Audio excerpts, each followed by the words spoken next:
You see me, you see him. Best way. So partner to my crime, yeah, do time. Till I'm with you, I'll be counting the days. Yeah, ooh, been through so many things, but we always get through. Yeah, ooh, it ain't always perfect, but it's worth it. This is deeper than the surface. If I said I didn't love you, you and I know I'd been frontin'. Wiped all my scars away like it was nothing. Took the parts of me I tried to hide and make them something, something. Like it was nothing. Ooh, some magic, baby. Ooh, you know you drive me crazy. Ooh, you give me peace of mind. Ooh, let me tell you why. You make it easy, say, to take it easy, say, feel so easy, say, easy to love. You make it easy, say, to take it easy, say, feel so easy, say, easy to love. I never thought that I would give it to you, but now I don't think it's the time, I won't do it. I think it's cause the way you talk to me, know how to say it without making me feel little. You're gracious even when you pop off on me. When you get done, I got a little something to drop off on you. Because you earned it with the time you took to put it that way. You got me liking to get put in my place. If I said I didn't love you, you and I know I've been frontin'. Wiped all my scars away like it was nothing. Took the parts of me I tried to hide and make them something, something. Like it was nothing. Ooh, some magic, baby.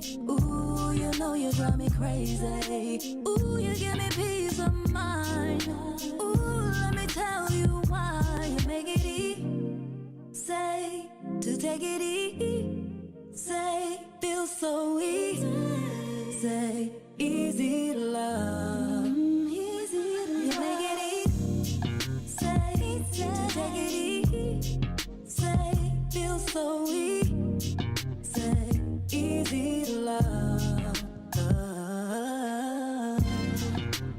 You make it easy. You make it easy.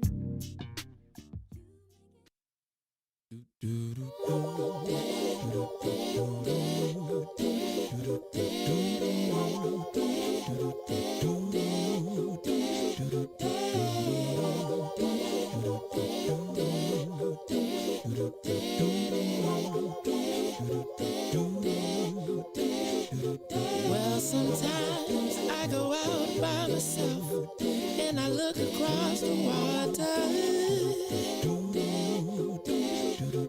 and I think of all the things, what you're doing, and in my head I paint a picture. Well, since I've come home, well, my body's been a mess, and I miss your ginger hair and the way you like to dress. But won't you come on over, stop making a fool out of me. Why don't you come on over, Valerie? Valerie,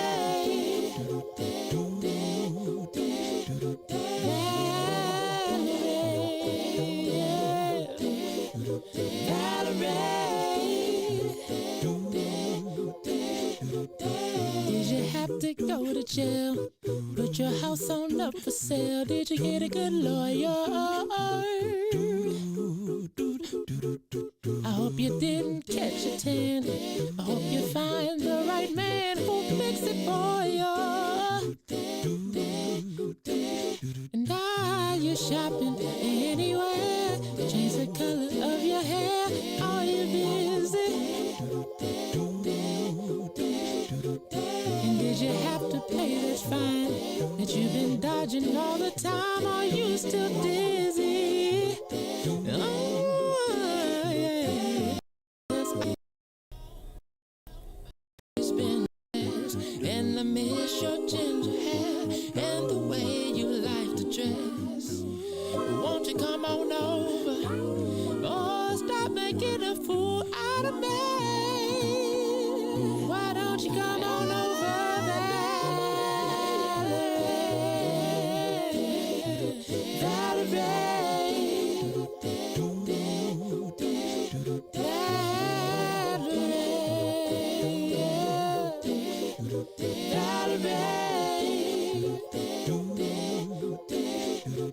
Well, sometimes I go out by myself and I look across the water,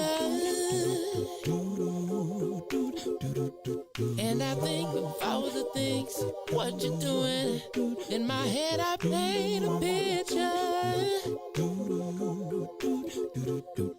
But since I've come home, well, my body's been a mess, and I miss your ginger hair and the way you like to dress. Won't you come on over? Stop making a fool out of me. Why don't you come on over, babe?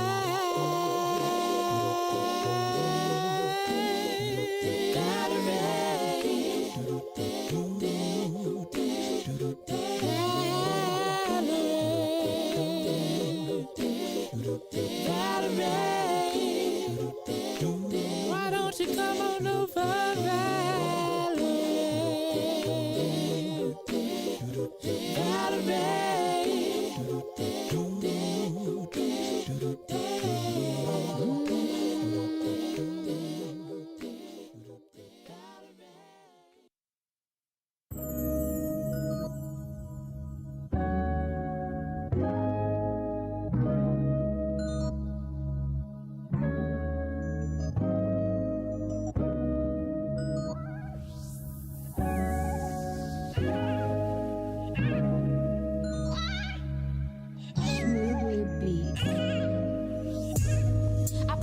You keep calling it.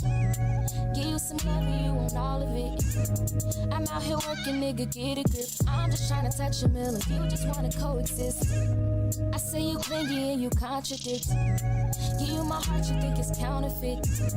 Give you my word and you won't trust in it. What's the point of loving me if you don't know what trust is? I need the ease you give now. Please don't back down on me. I know you've got the attention I need.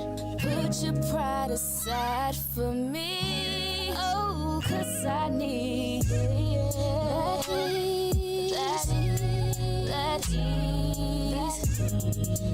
ease. Put your pride aside for me. That ease. While I'm out trying to get that ease, know that I need that ease. Put your pride aside for me, baby. You're insecure, it's driving me crazy. I'm trying to get it and you keep on saying, you need all my love, it's never enough. I put up with you for too long, now I'm over it.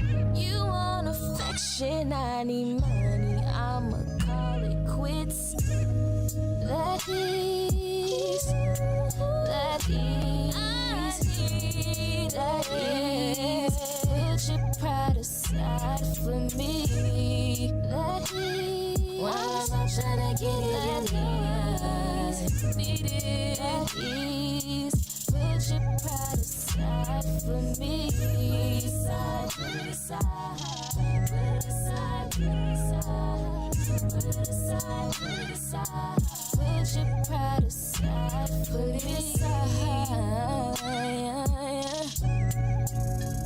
On me.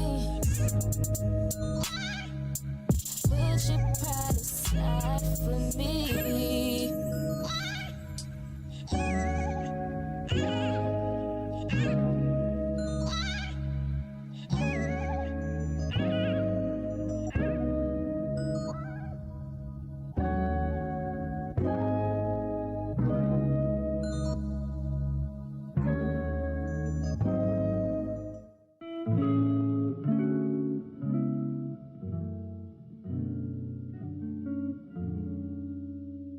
Loving you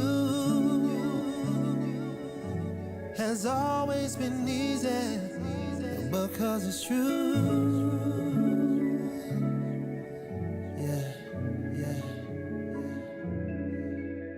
I would not believe if someone would have told me you would come along to revive my soul, 'cause I was knowing love my heart had grown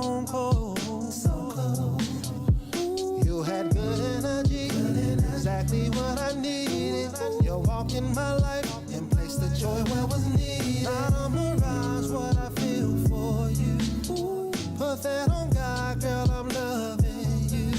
Said it's easy. It's easy to love. Easy to love. Said it's easy. It's easy to love. Easy to love. Oh yeah, oh yeah. Easy cause you're beautiful. Loving you has always been wonderful, more than you'll ever know. We got good chemistry, go together like love says. The passion and care we show one another tops all the rest. The feelings I have for you, I ain't felt in so long. What we share together, baby, the bond is so strong. It's no facade of what I feel for you. Put that on God, I got love for you. Yeah. Said it's easy to love. Easy to love. Said it's easy. You really do. Said it's easy. It's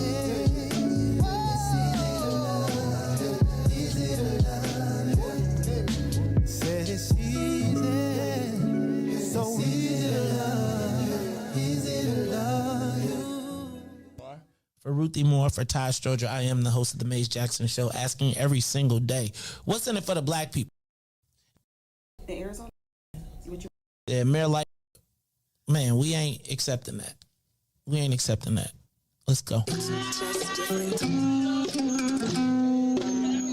Yeah.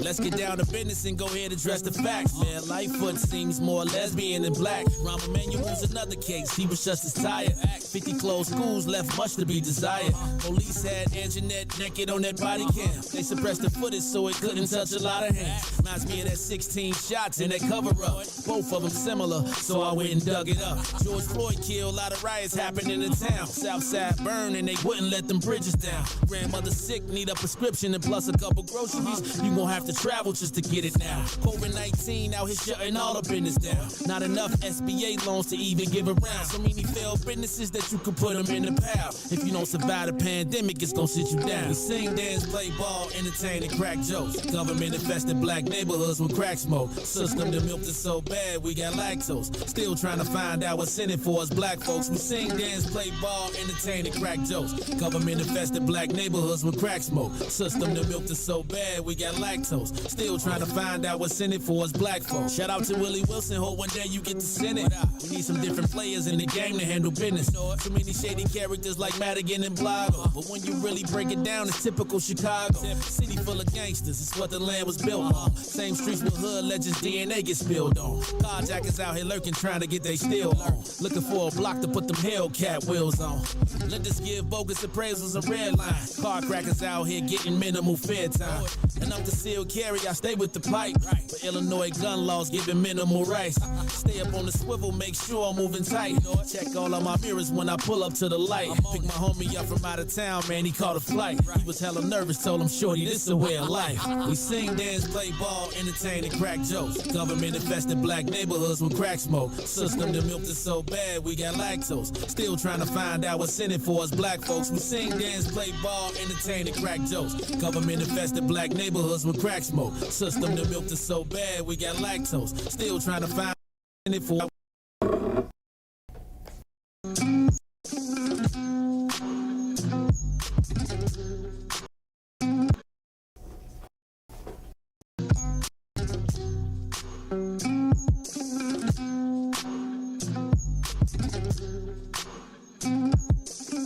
Wake up, Chicago!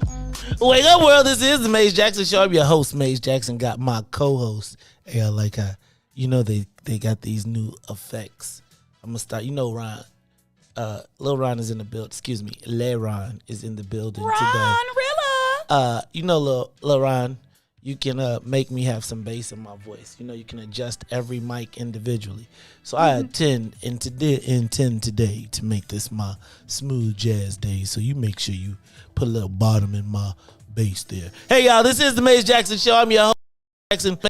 My co-host, Miss Ruthie Moore, in the building. Ruthie looking all collegiate. But wait, you got a hoodie on? Hey, Ron, you got my bass on too? No, just playing. See, then you gonna mess it up for Rogers. You kind of cute there, ain't you? Your little voice down there. I see. This is the raspy Ruthie. The raspy Ruthie. Well, it's Thursday. See, so you on the upswing. It's Thursday. You on the upswing. You on the upswing. Like Ruthie starts on the dip, and then it's like tomorrow she gonna be like, it's Friday. I'm up out of here. Look out. It is the Mace Jackson Show. I'm your host, Mace Jackson. Ruthie, you representing for the 00 I like to call y'all the 00 but you got 00. I used to be like the 00 because y'all be OOPP. That's how you spell. Is it like an official? Like, is it written down somewhere? Yeah, this is how you say. Mace, it's in a ritual. This is no. I'm just saying. Like, does it? I mean, I was just thinking. Like, do you? I have questions, but I have to ask those offline because that's that Greek stuff, and the next thing they'll be like, they're possessed and they're talking about the signs of the devil. Because the conscious black people be like, uppity. Satan. Yep, y'all the black bourgeoisie. How we you were gonna the pledge to something like that? How Greek? That the Africans made the first, and how y'all gonna be Greek? Cause we made the letters, fool. How y'all mimicking this white system of control? Yes. Man, you better stop it with that. And speaking of Greek, I got Leron has on my favorite Leron outfit, but it is the ultimate. Like, you look like you're a Sigma Gamma Romeo, right? Because he has on a whole gold sweatsuit with royal blue gym shoes. Fresh.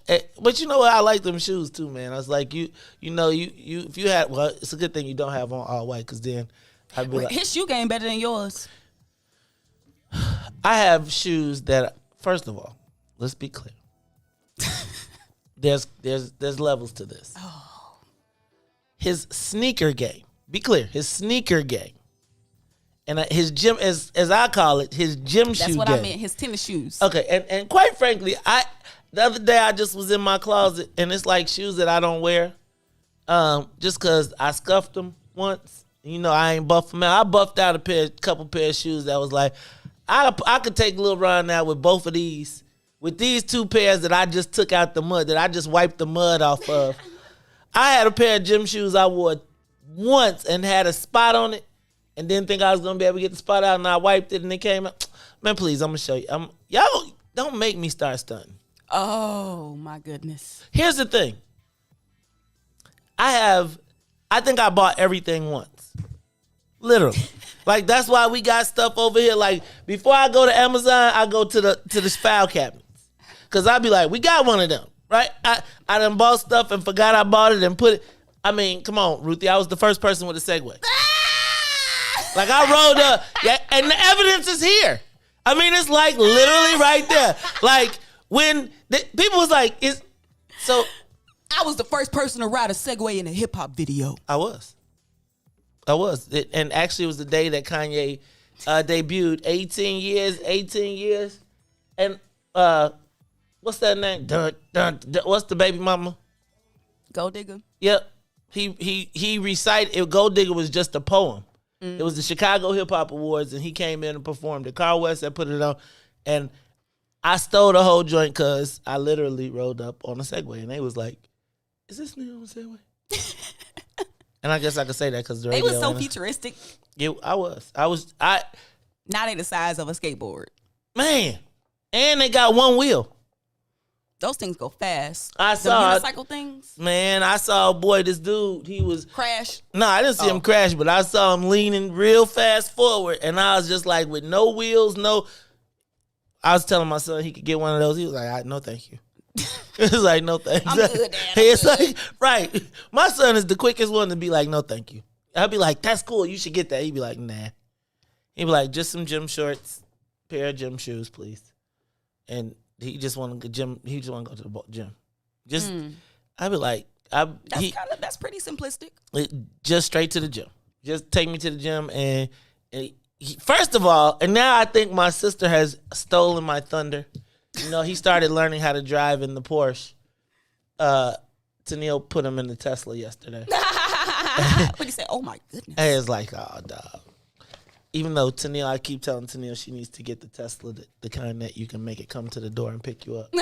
I'm not gonna be impressed until because she pull up she pull up right next to me. But she pull up right next to me. It used to be I park like right in the front. She'll be like, 8, 9, 10 slots down. Now Tennille be like, put me up front. She pull up. I think you on my spot, man. Right. You was in my spot, Tennille be like, put me up front. She be like, put me in the front now. I'll be like, Dad. And she be like, put me in front of the Porsche, please. All right, y'all.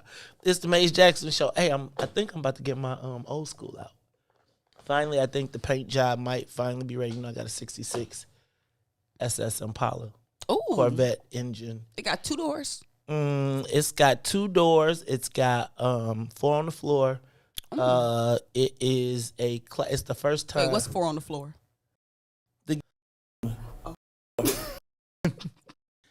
I'm excited I'm excited to bring it out. It's gonna parade. Parade. The block long blood Billiken parade. Man, by the time you hit the gas, right, a bunch. Dun, you might as well bring out the Segway for that. Right. You get the Bud Billiken. If you really want to be in the Bud Billiken, next year they gonna be like, you can only be in it if you have 2 wheels or less. How are some of them people gonna get through their dances? It's so short. They gonna have to. You know how work, and that's it. It be like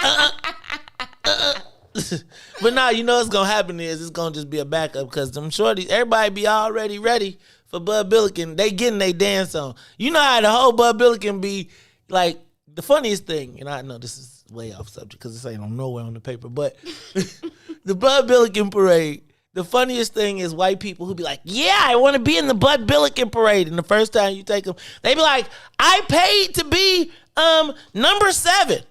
And be like, and then it'd be like, are you 7A? It'd be like That's 7A through, it'd be 7A through Z. That's a big deal. Right? It'd be like, right, but Ruthie, it's like. We were supposed to take off at 7:20. But it'd be like, no, but you know how it'd be like 1A, 1B, 1C? It'd be like, for every number, it'd be like 7A, B, C through Z. Oh. So you'd be like 7Z, and it'd be like 12 o'clock, and you still ain't left. And the white people be like, you ain't never been. I ain't never been in the front. Let me tell you what you need to get in the front. So depending on how close you want to get you a stat, get you a roll, right? A Rolex? Man, holla at the marshals. Holla at the marshals, man. So it's like getting in the club. Like you be like, hey, Okay, Mr. Marshall. I got it. Right, get along 39th Street. Right, get off on the Oakwood, and then you got to be right at the point though. Where it's like they can raise the fence and they be like, go. All right, y'all, it's the Maze Jackson Show. Oh, y'all up early. Oh. Y'all just want to see some mess. See, they just, what they call it, messy? Messy. They trying to be messy because they know today we got Alderman Jeanette Taylor and Alderman Ray Lopez on the Maze Jackson Show. Alderman Lopez is coming in the studio. He said, I'm coming in.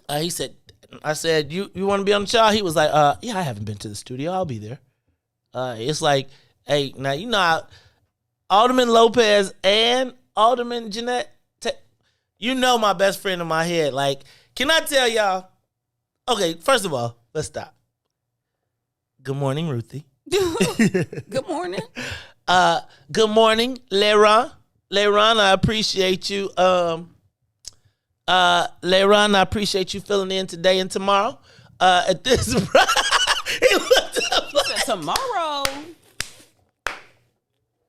Oh, thank you, Leron. Thank you, Leron. We need you, man. We need you, dog. It's like, you know what I'm saying? But anyway, I appreciate you all being here this morning. We are, in just about 5 minutes, we're going to go live on WBGX. But right now, we are doing our thing.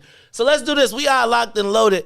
I was waiting on Todd, but I feel like Todd, I don't know. See, there you go with that no call, no show. He gonna show up. But here go the problem. What's the problem? If you start at 6 and you show up at 6:30 and you walk, have you ever worked breakfast at a restaurant? If you on breakfast at the restaurant, okay, The breakfast team is the most crucial team because they got to get the store open and ready and going for everything else. I used to be on the open crew all the time, and whenever they would hire somebody initially, I would be like, I would be trying to get in to find out and tell you if they was gonna make it or not, and they would be like, get out the way. And then you open on Sunday morning, on Friday, on Saturday morning, when everybody on their way fishing or they getting ready to do their thing and they up early, and the man who's supposed to make the eggs don't show up. I don't think he know he's supposed to make the eggs. Or he might even be the janitor, but he got to take out all the stuff so that we can get ready because we got to slice tomatoes, set up the salad bar, He don't know do all he the janitor. That's the problem. That's the problem. So then this is how it worked though, because then they show up and they come in like, and now the day is all backwards. Everybody done finally got the show going. You got the restaurant going. You know, people screaming at you in the drive-thru, people yelling at you. Then they come walking in like, you know, face all shiny, looking like they just woke up. Like, with a cup of coffee from somewhere. Right. Morning rush over. And they like, oh yeah, I had you wasn't gonna call us, dog. Oh, what had happened was, just think now they don't see he got a cell phone. Let me just check. As I suspected, He got an Android. not a thing. It's okay. That's all right then. You know what? Maybe we'll just let Ray Lopez. Look, we just need to start auditioning for Todd's spot. Oh now. my goodness, Ray Lopez every day. Good God, I couldn't take it. Too many issues in the communities. Oh, Lord have mercy. Oh, my God. Hey, y'all, this is the Maze Jackson Show. I'm glad to see you all with us this morning. LeRon, can you get us up to 60,000 feet? Todd had to catch a plane. It's the Maze Jackson Show. Let's get it up and away. All right, so just in case you were you had your head buried in the sand today. Do drive. Also, there was a city council eruption yesterday, I'll call it. However, so it's kind of interesting because you know Alderman Jeanette Taylor is my best friend in my head. Been that way for a while now. Yes. I didn't appreciate a lot of the commentary I saw surrounding this exchange between her and the mayor. What were your sources? Did you look at social? So I was just looking at social, okay.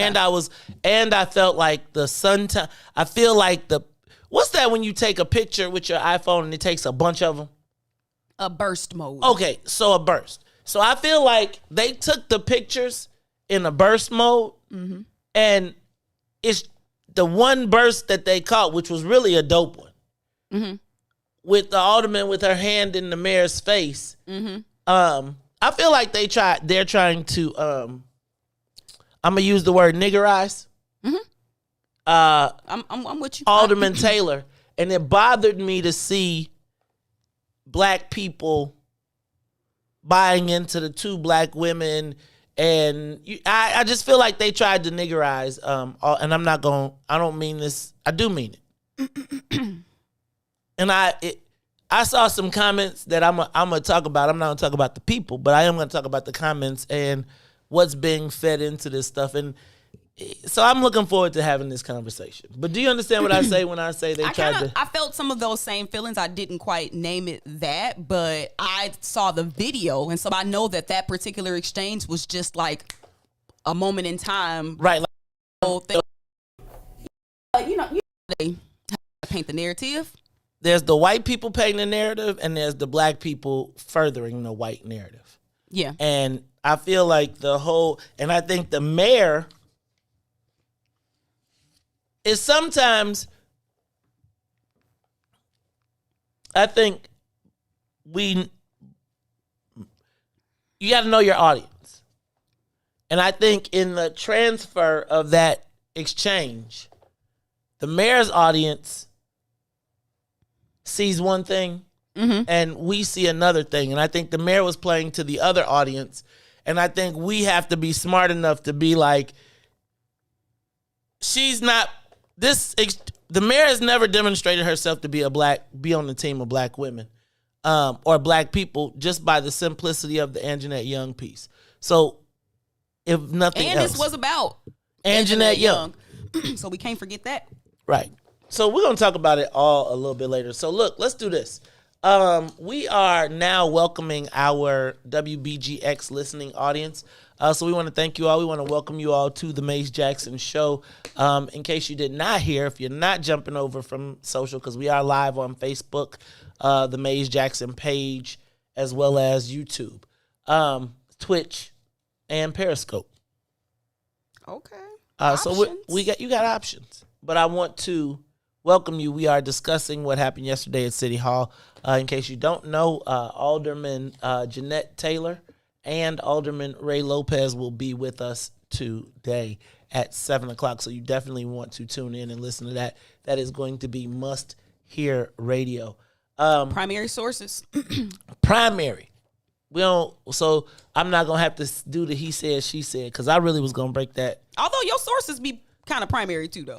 I do have primary sources. I really do have primary sources, actually. And the more and more the mayor continues, I think I'm going to have more and more primary sources. No, I'm serious, man. It's like, because people don't want to say, but they want to say. They do. That's what it is. Let me run through a few of these headlines beyond that. Did you see that the second gentleman was in town yesterday? Yeah, the black barbershop. Black-owned barbershop. We hope. Oh, don't say that, Maze. Well, the property, there's the leaseholder, there's the property owner. Talk about it. And then there are the renters. So I just need to say that the second gentleman did not match up with the audience that he was sent to reach. And I recognize let me just say that if the second gentleman was offered up to be on What's in It for the Black People media, I would welcome him here because it would be newsworthy. But I do think that the image of him with a white guy with a gun standing next to him in a black barbershop did not necessarily that connection. That makes sense? I mean, did not. Yeah, I'm with you. I was just kind of like, yo. Well, somebody I think got to deal with sometimes the optics. security must trump everything else. Okay, so you can know what it is. Ooh, oh my God, is it the ghost of Christmas past? What's going on in here? I hear the door creaking. You better announce yourself, man. Right, coming through the door, right? Like Ron ain't announced you. Ain't nobody. You gotta look, announce yourself. This guy. Who is this guy? We got a stranger. It's so good Todd. to see you. I heard Maze's soliloquy, so I was like, I gotta wait. All right, well, look, y'all. It seems like it's getting ready to be a good show today. We got Ruthie in the building. Now it seems like making all the damn noise is Todd as he. That is very weirdly done on that. So I'm with you. I see why you're making so much noise. So turn his mic off and unplug it and put it back in and take it out. Anyway, it's the Maze Jackson Show. I'm your host, Maze Jackson. We're going to take Todd off the camera while he tries to figure out his mic. And Ruthie, I'm going to run through just a couple more of these headlines. Did you see Zach Levine? Levine is going to the Olympics. Yeah, he's going to the Olympics. Who is Zach Levine? That's just how far the Bulls have fallen. Oh, from the Bulls. Okay. Oh, okay. I know who that is. I mean, What happened to women these days? Like, used to be young women your age would know all the guys, all the rosters, so that they could. They ain't checking for me. Ruthie got bigger aspirations. What's going on with They his ain't mic? checking for me. Is your mic on? I remember now. Zach Levine. Todd, I plugged it in. Okay, he's good. He like the face of the Bulls, right? Yeah. He is the face. Yeah. Yeah. Okay. Okay, Ruthie. I mean, I don't know when last time I watched a full Bulls game. I'm gonna tell you what though. Speaking of the Bulls, the NBA playoffs. Well, I guess I shouldn't be saying speaking of the Bulls. The NBA playoffs though. These bad boys are off the chain. I'm gonna say this now. Trae Young, dude. I don't usually root for the light skinned dude. I really don't. But then he's kind of like a little guy like my son. So I kind of see some similarities. No, I imagine some similarities. I don't necessarily see them directly, but yes, I do see similarities. But shout out to shout out to Trey Young, man. They won. I have an observation. Go ahead. Because my niece plays AAU basketball, and I've been going to the games, and just looking around at the circuits and the facilities and the people. And there are a lot of mixed race people, kids, like in sports these days. Because from softball to volleyball to basketball on the female side. I haven't really looked at it on the. It's definitely that way on the. What's black dudes that become athletes knocking off white women. I mean, I'm saying, but they're also like some of the better players because they have the hybrid, right? They got it's they the have craziest access. thing. It's like they have the access. NBA. No, I'm saying they have the access to the facilities. They have access to all the best training, all the best, even in being in the suburbs. Resources.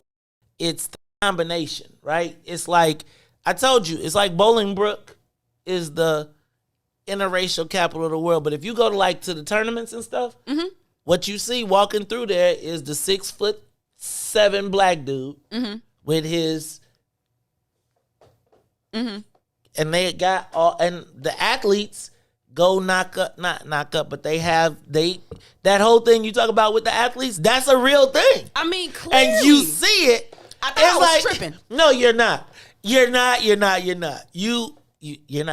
Look at Steph Curry. Look at what's my man? What's his teammate? That's the I thought about LeVar Ball. Like I actually I started thinking. I said, "Oh my goodness." It's real. I mean, I'm telling you. Wait a minute. Steph Curry's wife isn't white. What's his daddy? What's his daddy married to? Oh, I don't know. That's my point. Oh. Right? Steph Curry, what's my man? What's his partner? What's Kyrie? Clay. Yeah. Clay Thompson. Dang. NBA daddy. I'm saying, like, if you go and look at all of the yellow kids in the NBA, it's not just basketball. I'm telling you. No, Ruthie, softball. Because they have access. I'm telling you, like, name a softball team, name a black inner city softball team. Nope, I've been searching and looking. They don't even have indoor track, right? So they just not got the indoor track. I'm telling you, what happens is, and then that child gets on because some coaches, the coaches spend more time developing them because they do have, in these communities, they have the mix. I don't want to be Jimmy the Greek, but I'm telling you, I saw it in Bolingbrook all the time. All the time. All the time. No, it makes sense. There was a guy, I didn't know him. I can't even remember why I know of him. But he was a pretty good baseball player, and I guess was probably Pony League. But his dad took him out to the suburbs, to the batting cages. Steph mama and daddy is black. Okay. Sometimes it's black. That yellow. He got a little carried away, but that's right. Let me stop. But you understand where I'm going here, and of course. I'm just saying that, and I apologize, Steph. No disrespect to, and quite frankly, yeah, but no, I was trying to say is the resources weren't in the city. His father put him in a car, and they drove out to the suburbs to the batting cages, and he was much better than everybody else. Where do you develop your skills? Like, there's a lot of kids with you gotta get with extra, raw extra talent, training. right? I tell you, like, people it's funny because people used to talk about Bolingbrook, and I even give it I'm gonna use my man Said as a example too. I have no doubt there are children that are from the city of Chicago that, if they lived in the suburbs, would immediately be beasts. But because there is not the place to cultivate their talent, that is, and the are not. That is why you see. And then you have Catholic high schools that then not poach, but the parents that are willing to invest. Because even if you look at a lot of kids that come from like places like the Catholic League, right? The parents are investing in the resources to fully develop them, right? To give them the fundamentals, to do all of those different things. So I'm not tripping, and I'm saying that this isn't universal, but I am. But it's across the board. It's not. It's bigger than sports. Yeah, it goes with studying and education too. Yeah. Who said my son is yellow? He ain't yellow. Nah. You know what? No, my son, But again, I would say that we've also had the opportunity to invest in all the resources. I think now I would say that part of, I don't really want to go too far into this, but I think that it works two ways in that space. If your child is not, we got mic issues. Are y'all hearing popping again or something? All right.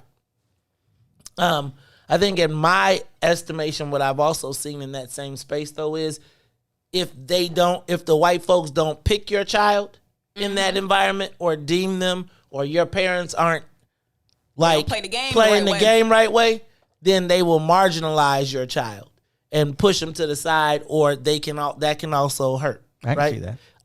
And that was essentially, I feel like my son got hurt because of my vociferous nature. Right? And they was going to teach me a lesson.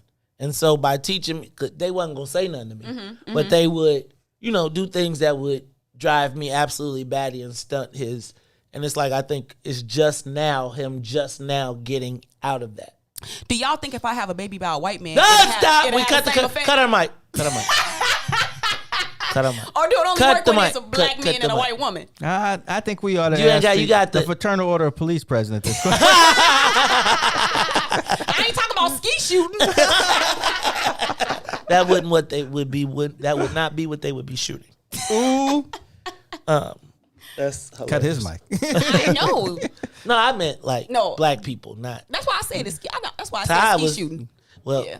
See, I'm not in murder. They are though. That's what we're talking about. 300,000 people applied for rent relief. 300,000 people applied for rent relief. There's going to be a Ruthie applied and she owns the building. Damn, why you put me on first? Nah, I ain't gonna get it. Nah, you gonna- I ain't gonna get it. Actually, so it's an interesting scenario because I do think that a lot of people. I've been hearing some weird stories around this, and like that people aren't even that live in the buildings are not even working with the landlords to get the rent relief. There's a whole mix of different issues within this because there are some people that make it their profession to screw you. Yes. In your and My even, wife, not my wife, my sister. They like not my wife. No, it's my sister. I only know so many women, so I get a mix. My sister told me about one of the people she went to grammar school with. And she was like, yeah, she's a professional. She goes to places. She understands the system. She stays a certain amount of time, and then she leaves, and she stays rent-free for. Chicago is definitely a renter's city.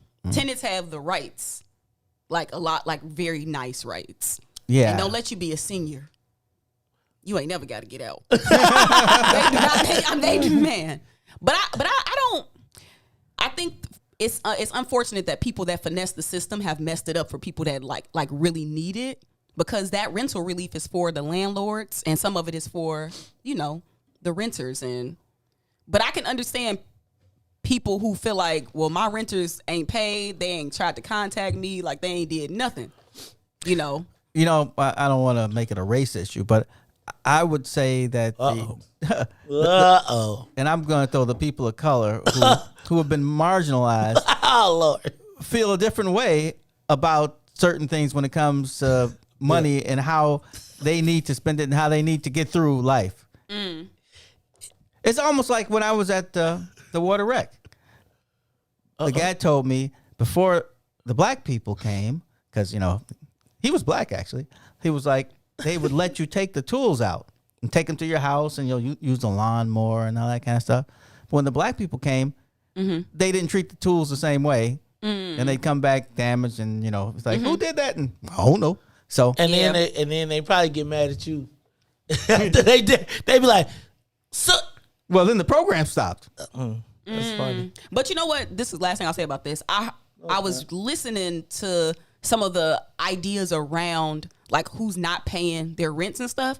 And they're saying that smaller landlords, obviously are the ones who get hurt the most. Right. But it's actually better in terms of the relationship because they're less likely to evict you because they have that personal relationship.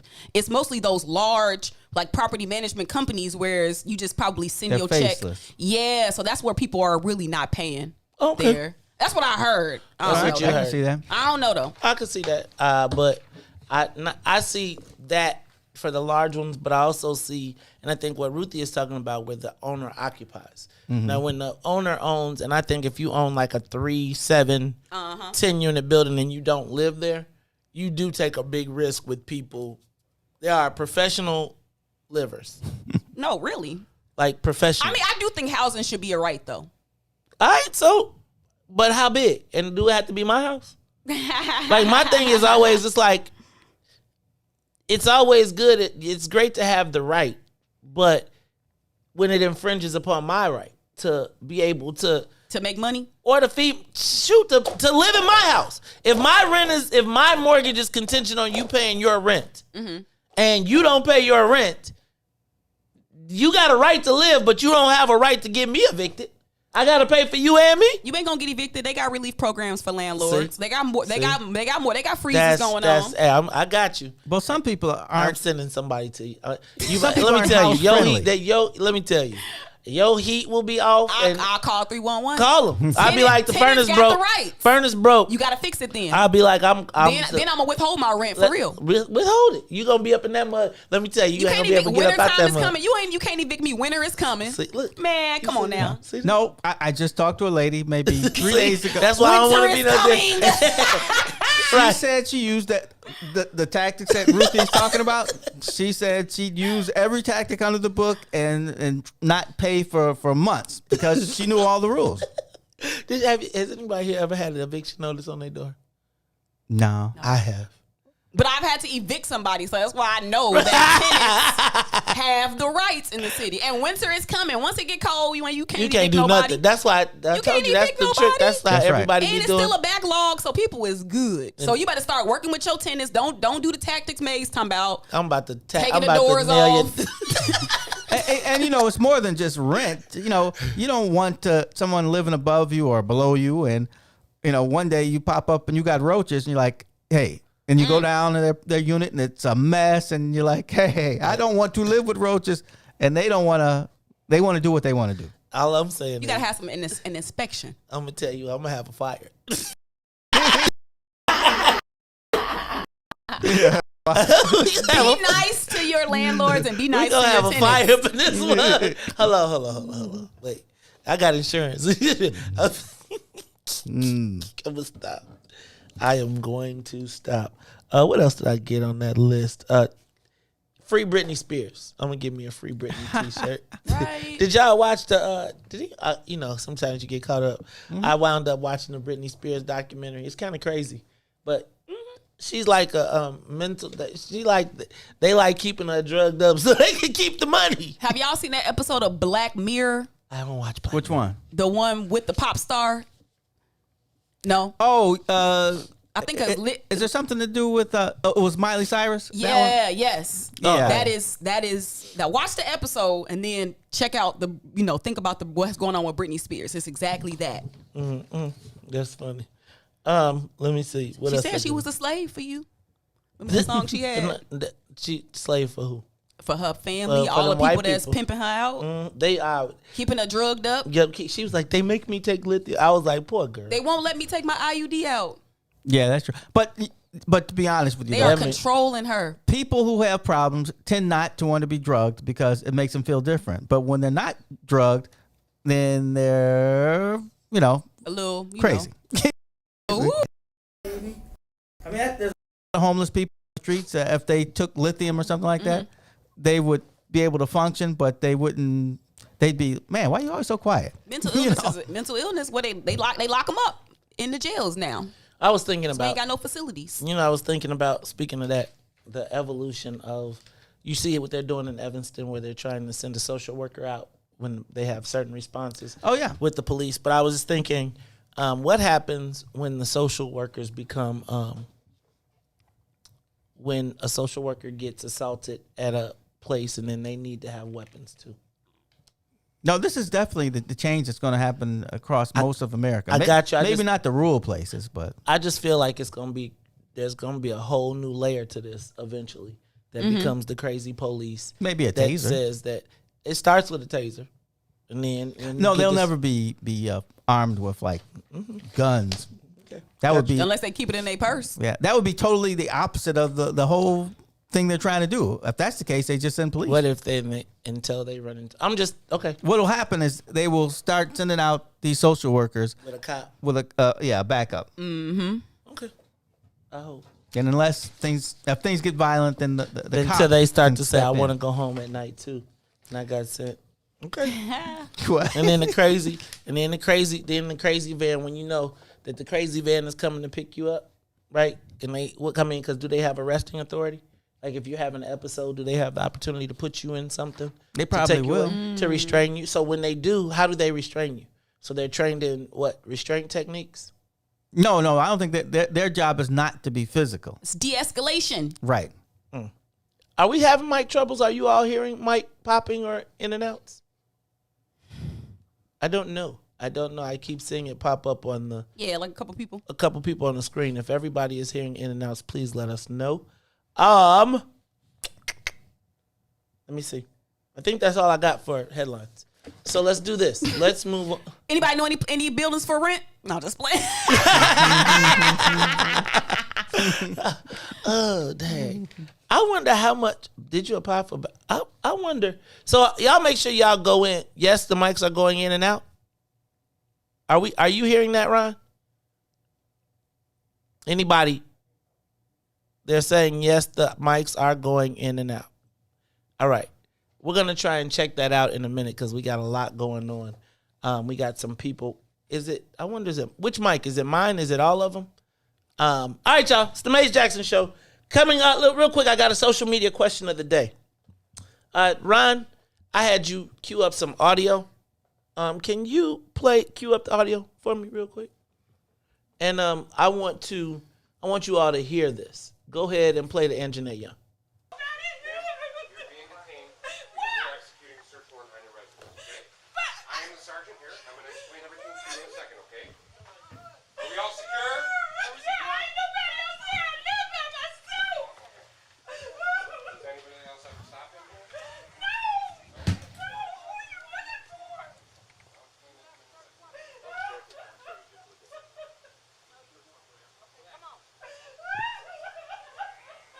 Are we good back there? She covered up now? She covered up?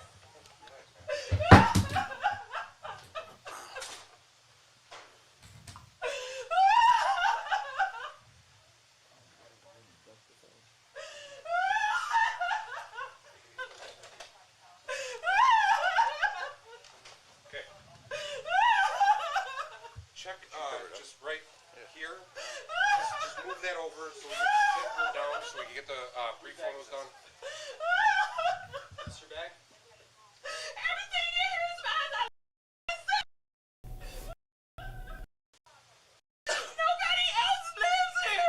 Let's check this, make sure there's nothing here that we can consider.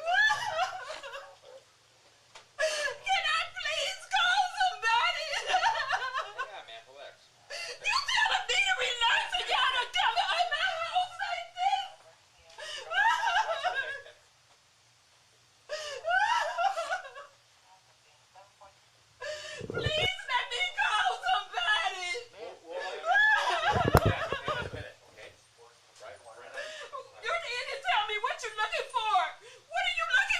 We're getting the paperwork for you, okay? Where's the paperwork? Sergeant's getting it.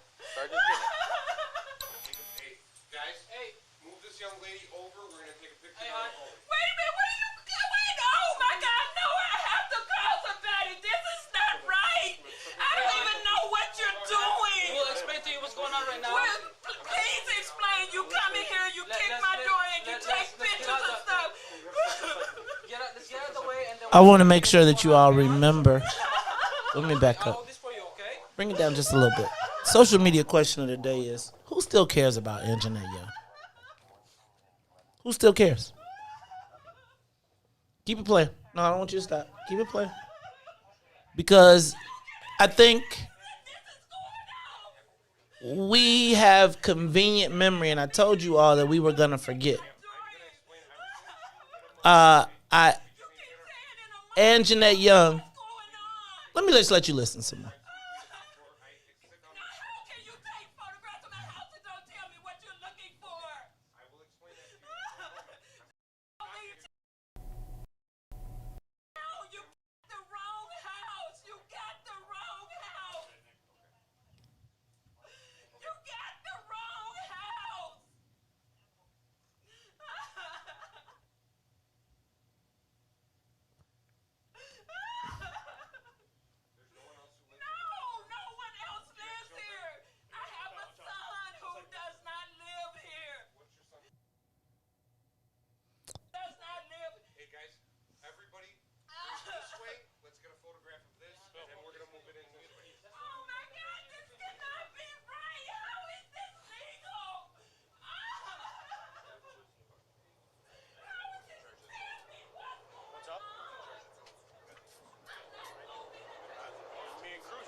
Yo, keep on playing.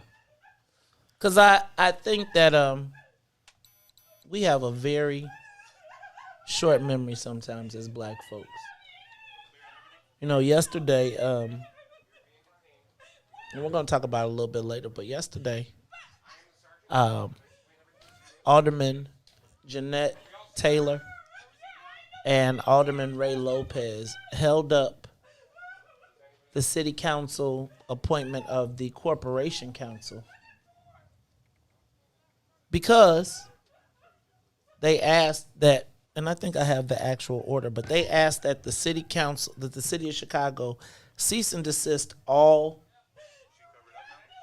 work against Angenette Young. Let me read what their original request was. Be it ordered by the City Council of the City of Chicago, the Corporation Council of the City of Chicago is hereby ordered to terminate any and all efforts against Miss Angenette Young and her legal team. And be it further ordered by the City Council of the City of Chicago, the Corporation Council of the City of Chicago is hereby directed to immediately negotiate, draft, and do all things necessary to settle any legal action related to Miss Young.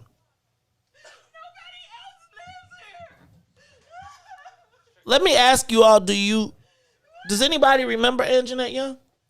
I think y'all forgot. I remember the outrage that we felt when we first heard it.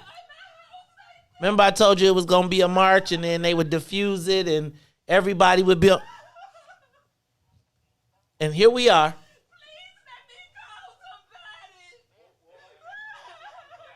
Do y'all remember Angenette Young? Anybody?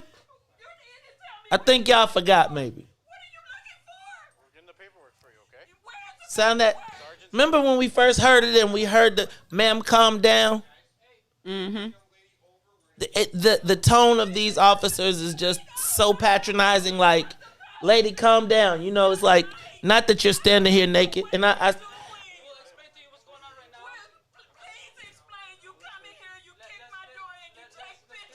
who you think that is? Did you tell her to get out the way? Mm-hmm.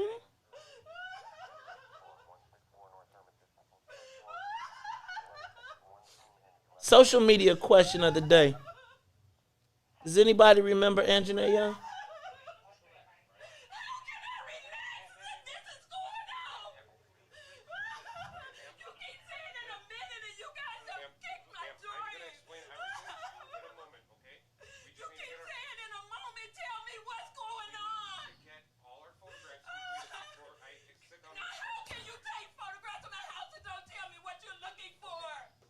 All right, y'all. It's the Maze Jackson Show. We're going to take a quick break, and when we come back, we'll be talking to Alderman Ray Lopez and Alderman Jeanette Taylor. It's the Maze Jackson Show. Ron, and let's get a commercial, and then let's get some Dante in there, and then we'll be back. WIFTVPM.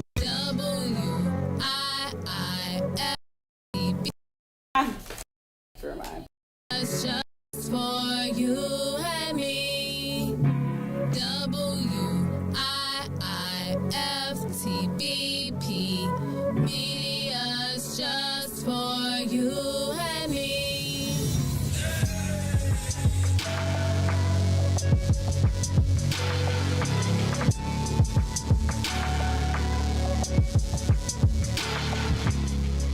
Chicago Legal Network is the collaboration of attorneys that concentrate in many areas of the law most needed in Chicago neighborhoods. The CLN lawyers focus on personal injury, criminal defense, and other issues. The CLN lawyers all average over 20 years of legal experience and are dedicated to helping the Chicago community. The Chicago Legal Network is committed to developing black lawyers through mentorship and co-representation. So if you were injured in a car accident, slip and fall, or injured on the job, or you need assistance with criminal defense, including driving violations and DUI, check out ChicagoLegalNetwork.com for more information or call 773-912-3545. 773-912-3545.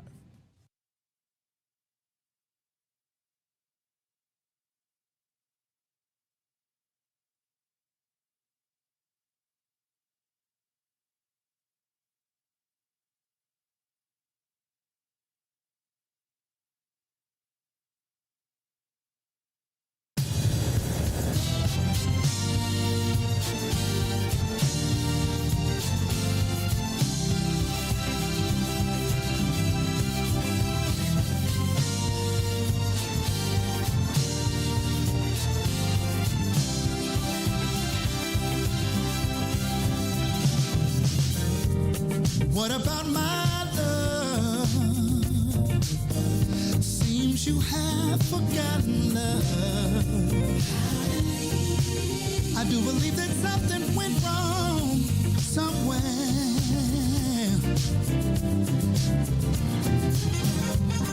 What about my feelings? Do they mean anything at all? You got me so in love, I'm too blind to see. You got you wanna put me down. Now that you got my love, got me standing on shaky ground. What about it, baby? What about the days and the nights we spend? What about the love? So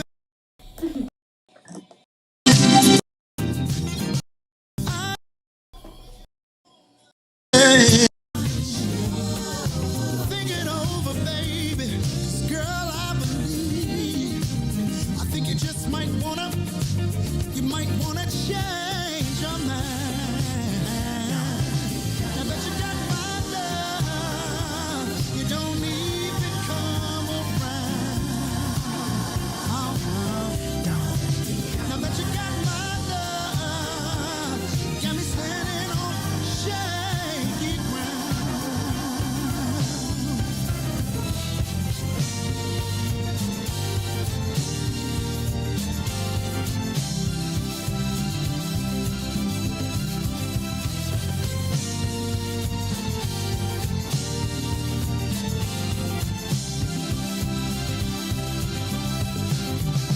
What kind of way is that to treat your man? When I gave all that I never had, you got me going through changes of life with you. Are you sure you wanna let? Think it over, babe. 'Cause girl, I believe. I think you just might wanna change your mind.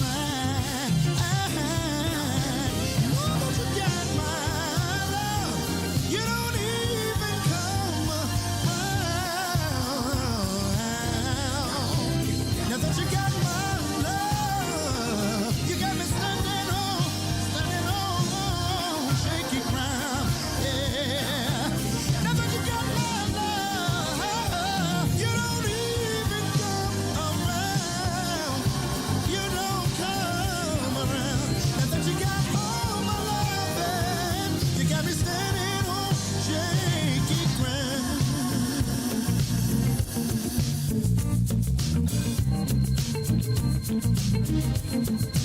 Put your hands together. Put your hands together.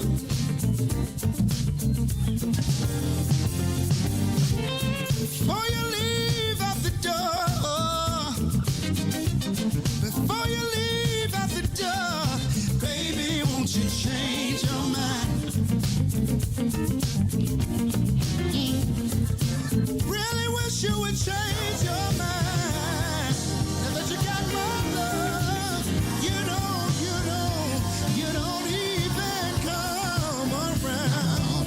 Now that you got my love, you got me standing on shaky ground. Now that you got my love, you don't come around. Now that you got all my love, yeah, you got me standing on shaky ground.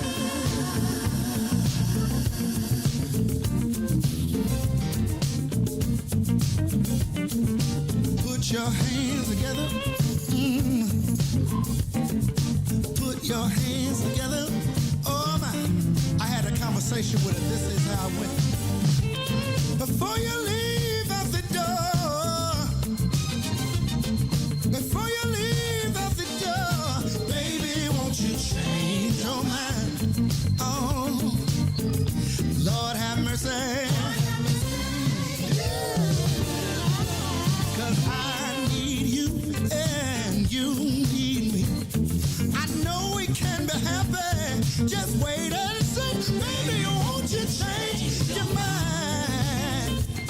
I'll do better if you change your mind. Now that you got my love, you don't even come around. Now that you got my love, got me standing on, shaking. Now that you got my love, you don't even come around. Now that you got my love, you got me standing on shaky ground.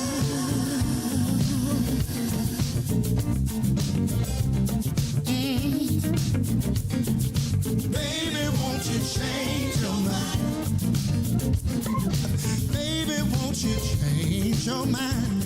Oh no, I've been hoping, baby. I've been praying, baby. Yes, I have. Baby, won't you change your mind? Oh no.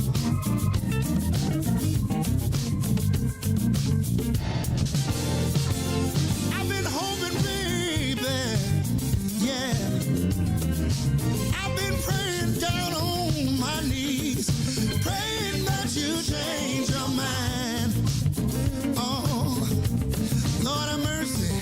I'll do better if you change your mind. We're listening to the most dangerous show in the morning. This is What's in It for the Black People Radio. Maze Jackson. Maze Jackson, the most vociferous advocate for black people in the world.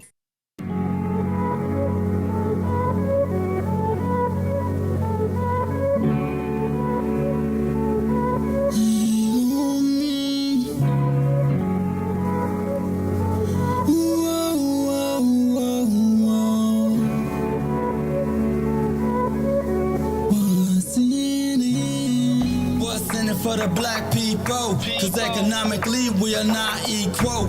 Waking up to last, can't doze no more. I told y'all this, that dangerous show. Don't go to church if you ain't trying to help us. Don't even try to be around and can't protect us. We see the lies of the politicians. We need money, no symbolism. It's Maze and Sonia and Ruthie and Todd explaining how we all come from God, giving us tools to beat the odds. If we're united, our movement gon' start. They ain't trying to help us, they ain't trying to do nothing. We gotta do something, we gotta stop running. It's time to confront the problem. Really, you expect your oppressor to solve them. What's in it for the black people? All the lies we didn't heard before. Time to pay attention. You gotta do more than listen. Need some action with it. On a count of 3, let's go. Wake up, Chicago. Wake up, world. This is the Maze Jackson Show. I'm your host, Maze Jackson. Got my co-host, Ruthie Moore. Visiting us today is Todd Stroger. He stopped on by. I don't know how he got he caught a helicopter up. You know what, he must have caught us. You caught us on the layover. We tried to get the plane back up before he could get on, but some kind of way he snuck up through the landing gear. I'm that kind of man. What's going on, Ruthie's mic? Turn me up, Ron. All right, man. That's LeRon back there in the back of the building. He, I was gonna tell a joke, but I'm not. He got his gold on today. He got his blue and gold on today. He representing Ruthie Moore, representing with her red and white. Todd. I'm not representing nothing. Right. You ain't standing on. You ain't about nothing. Maroon. And here live with us in the. Yeah, thank you, Ruthie. I'm representing St. Ignatius. Oh, there you go. I thought it was Kankakee High School. It's funny. As we come upon our 1 year anniversary, it's funny. I didn't even think about this, but as we come upon our 1 year anniversary, this is about around this time last year, maybe a week or so earlier than this, a year ago, Alderman Ray Lopez and I found ourselves fighting the same battle. And after talking to Alderman Lopez, I would say that he is probably another catalyst for What's in It for the Black People media, because it was after Alderman. You know what? See if you can find Alderman Lopez in there, his speech you may remember he gave a speech on the city council floor that, in a private meeting, and it's when the mayor decided that she was going to call him full of, every time we play it, well, excuse me, you're full of, well, pardon me, F you. And it was like, we was like, holy, whoa, holy moly. And ever since then, Alderman Lopez and I have built a relationship, and has been one of the, probably not only one of the mayor's foremost critics, but I might have to call him the Raystradamus. I'm the Maestradamus. We might have to call him the Raystradamus, because a lot of the things that we have talked about this year, we started to find out and were revealed to us. Everything from finding out that they had used the street organizations. We are from Chicago, so we know how that works. Street organizations to patrol their neighborhoods. We started, remember, there was the phone calls where the people were calling into the station saying they were under full-on assault, and we kind of was like, no, we can't talk about it. Lopez has been one of the people that, I'm not going to say is a source, but is one of the, is never been one shy to tell it like it is, and even when it's not cool, and I'm not the brown, y'all know, but I'm going to say that I found this guy to be a straight shooter, and I'm happy to have him in the studio with us today. Welcome to What's in It for the Black People Media Studios Live, Alderman Ray Lopez. What's up, my man? Good morning. I need you to talk straight into it.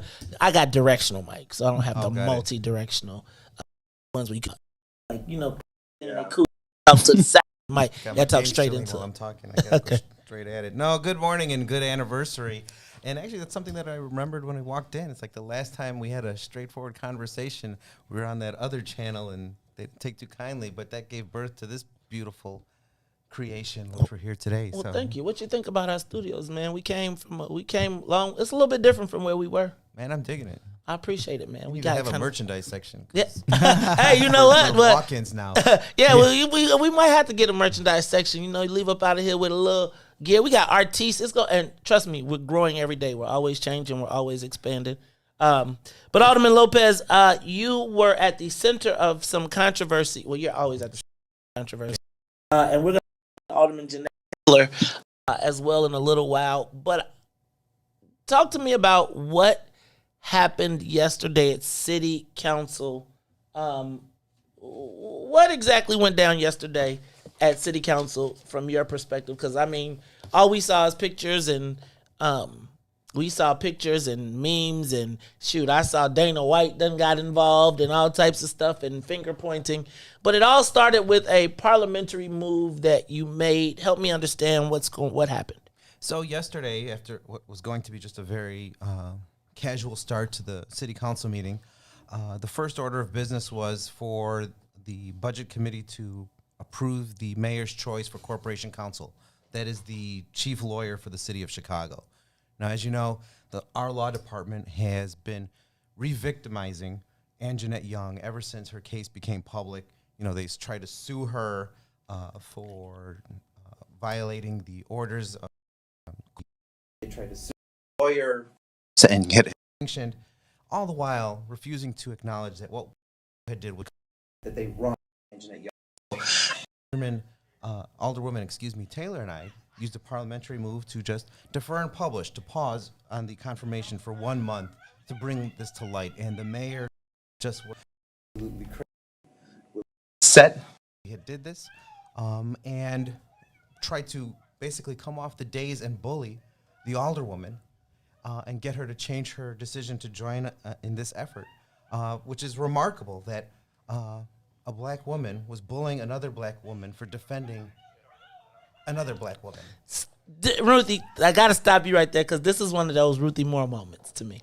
What? Remember, so Ruthie was talking about how sometimes you be saying stuff and need to have you. Oh, yeah. But like, damn, I agree with him. So sorry. But I thought that it was important that we understand this. So let me back up. Sure. So this parliamentary move or procedure that you all used, what exactly is it called? What is it? And what is the process? And what does it actually make happen?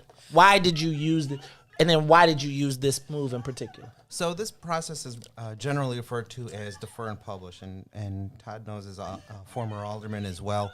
You know, it requires 2 aldermen to stand up and say that we want whatever this item is basically to be put on pause for a month and held to the next city council meeting. It does nothing to change the outcome. It just basically says we're going to pause, wait, and give it another meeting to make a decision. You know, in the meantime, Ms. Meza would still be corporation counsel. She still has a job. She still has job duties to perform. But it sends a message. We want to wait. We're not happy at the moment.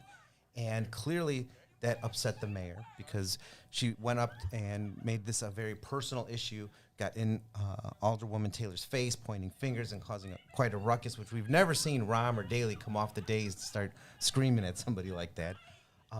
And all of this because we are standing up when this woman who is being confirmed that day refused to make settlements with Angenette Young. She actually put in an order this week to have the case thrown out and continues to re-victimize this woman despite the fact that the mayor put her warm embrace and said she was going to do everything to make it right for Miss Young, that it just never have happened under her watch, and we we're going to make her whole and blah, blah, blah. And here we are yet again re-victimizing her and now attacking Jeanette Taylor for trying to do the right thing. So let me back up, because one of the things that I thought was interesting was you made the motion. Taylor did the motion. Why did the mayor come after? Because the person that would have to rescind the motion would be you, right? Either one of us would have had to drop the second. Okay. But then somebody else probably would have seconded anyway, because there was probably more than just one person that was involved in that. Why did the mayor go after Alderman Taylor from your perspective as compared to coming to check you? You know, I think that's a very good question. I think because you're a lot shorter than Alderman Taylor, aren't you? Well, I'm still about 6 inches taller than Lightfoot. Oh, tell her Taylor. I'm sorry. Okay, I'm stop. You know, I don't know why, honestly. And to be honest, she didn't make that move until I went out of the chamber to use the restroom. That's when the mayor got off the dais and went straight up to Taylor. So perhaps she just thought it was an opportunity to convince her. She tried to appeal to the black woman. Well, you know what the funny you thing, thought that? Well, you know the funny thing, Ruthie, is that by trying to appeal to the black woman, she used the race card on Alderwoman Taylor, trying to say that we were somehow undercutting the Latina, when clearly the mayor had no problem undercutting Angenette Young. Come on. Because where was her concern about that woman of color when we were trying to have this conversation or trying to get this settlement rectified? Okay, come on. Let me take the Ruthie road right now. Let me cape for. That's your road. Go ahead. Let me cape for the mayor real quick. I mean, what power does the mayor really have to settle this? Like, what power does the mayor, and really, what power does the court? Because is this Mesa acting as the corporation counsel now? She's acting as the boss now. She's been acting. Does she have any power as the corporation counsel currently acting? Yes. So does she have the ability? What ability does she really, or her, or the mayor really have to put this thing to bed? I mean, Todd, you're in politics too. Can the mayor put this thing to bed? Like, oh yeah, the corporation counsel. I mean, you're in court. Either you pursue what you started, or you can say, okay, we're going to go a different way and talk to the. Well, I guess I'm not certain what we call her, but you talk to her, Angenette Young's attorneys, and figure out, okay, what can make us all whole and we'll all be happy. And you know, the mayor controls everybody, so they just need to cut the check. Exactly. But so it's interesting. I think she wants more than that, but no, cut the check. I mean, that's good for you, but I'm saying Angenette. No, she wants the check. Cut the check. I think you're wrong. I think she wants more, and that's what's holding it up. She wants a true statement that this is wrong and this whole action was wrong, and what are you going to do about it? And they don't want to do that. But I bet if she got the check. That's the symbolism that she's looking for. She's getting a check no matter what. You think she's going to get the check no matter what? They're fighting it now. No, they told her no. They said they're going to court now. Alderman, let me back up. Tell us what's the status on it. So the last I heard was that Corporation Counsel, the law department, Lori Lightfoot offered her about $1 million to settle the case and be done with it. Miss Young and her attorney said, no, it's not sufficient. So why she can't just take the $1 million and be happy? What's she tripping on? I mean, it was $1 million. She was just naked for a couple. Turn it up a little. You're not even good for the devil's advocate. I know, right? I mean, All three of us. I are mean, looking what at she? you. I mean, $1 million that can change your life. What is she? What's she crying about? I mean, what I mean, really? to be honest, changed her. And we into account that got to live with that for the rest of her life. None of us should ever feel like we should be victimized in our own home. And the fact that, to be quite honest, the mayor put herself in the middle of this twice. She put herself in the middle of it in the beginning when she was trying to suppress Angenette Young and trying to victimize her and hold sanctions against her and her Find attorney. that spot, Ryan. And then she's herself again by trying to say that do everything to make her whole, but then changed her mind the moment it came time for negotiation. That woman. What strikes me is that woman. When the mayor called her that woman violated. You hear her? Turn that up while we. I think the mayor should walk around in a uniform because she thinks she's That the says head of the police. She should walk around with a sign that says, "You remember, kick me." Remember when you would sit in the chair and somebody would put a sign on there and say,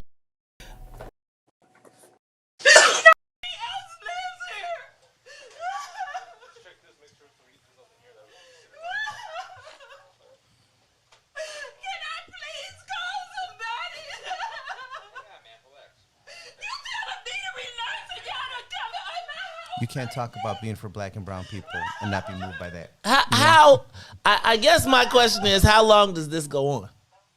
And where is who ends this? Who ends the outrage? Who puts this to bed? Remember the march? Do y'all remember? I told y'all that my girl, turn it down some now. Remember I told y'all about my girl Helen that was organizing 1,000 women march and to go, and I said that there was going to be a march that came in and intersected that to kind of head it off. And remember we saw the governor's representatives and representatives of people that have been aligned with the local political scene. Where is the outrage? Where are the black women? Where is the outrage? I think the outrage is there in the city council, and we have an order, and you know what? We have to take some past precedent to force this department to act. And I want to go back a few decades and remind Chicagoans and your listeners, that the law department has victimized people before. In the case of Ryan Harris, the law department was aggressively pursuing those two young boys who couldn't possibly have been the murderers. And it took the city council to step in and order the department to stop and settle. And I think this is, again, one of those scenarios where we have to force the department to get back on the right side of history and do right by people. Look, y'all, Alderman, you and Alderman Taylor, and you all, we're hearing we got some audio. So when we come back, we're going to take a quick break at about 7:30, and we're going to test a couple things out. But Alderman, when you initially decided to do this, was this a stunt? No. Like, what do you hope to accomplish by this DMP? And did it have the expected outcome? This was not a stunt. This was not some brazen attempt at. Well, the mayor called it a brazen attempt by a group of aldermen, woman of color, blah, blah, blah, blah. Explain to me. Yeah. However she wants to rationalize it, she's just trying to play politics. And let's be frank, she's bad at playing politics. This was about bringing Angenette Young back to the forefront of the conversation, and the mayor could have just let us DNP it and kept going with business. We could have addressed some of the other issues, all of the other issues, but she chose to try and capitalize on our disdain for what was going on.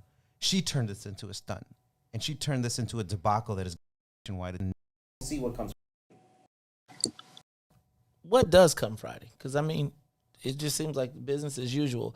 And let me ask you, do you feel like you helped that this stunt helped give her a little bit more time to derail the DuSable move by pushing the meeting off? Well, I think there were members of a certain caucus that were going to adjourn the meeting early anyway. What's a certain caucus? Tell me that caucus. What's the name of that caucus? I think there were various members of the Black Caucus who were looking for a way out. Oh, yesterday. Damn. Since you want me to go there. We'll go there. Damn. Here we go. Should have went to the break. Speaking of that, we about to go to the break. Oh, Lord. Okay, wait. So I'm going to say this. I do believe that there are the inclination for everybody in the city council for their entire career has been to be with the mayor. So I'm going to start there. And even as tremendously of a failure as she seems to be, the inclination is still to be with the mayor. Now, a lot of that revolves now around the remap and a lot of other different negotiations.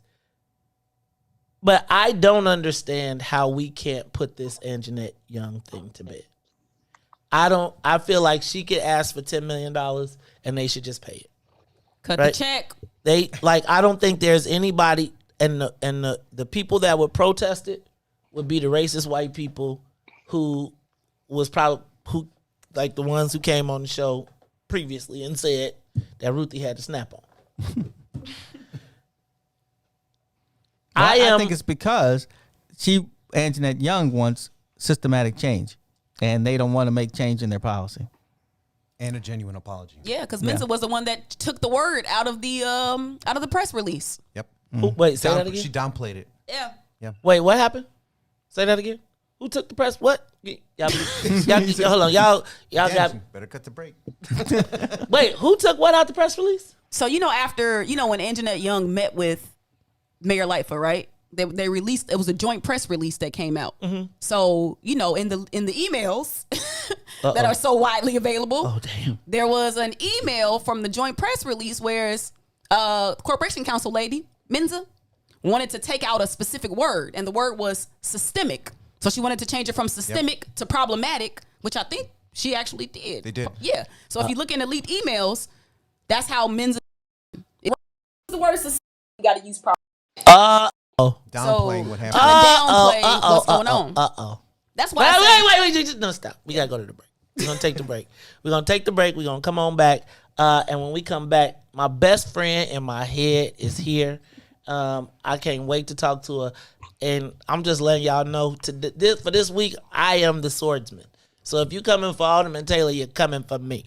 And I'm going to talk about you and your mama. All right? Now, this is the Maze Jackson Show. Hey, shout out to my dog, Alderman Burnett. Hey, man, you think you funny, don't you? You think you funny. I got something for you. Hey, Todd, look at Alderman Burnett. He like, ha, ha, ha. It's so funny. I crack myself up. This is the best day ever. All right, y'all, it's the Maze Jackson Show. We'll be back after these. WIFTPM. Happiness. Okay. It might have something to do with the undercut audio. That's what Carrie said. I'm going to stop that and I'm going to... FTBP Media's just for you and me.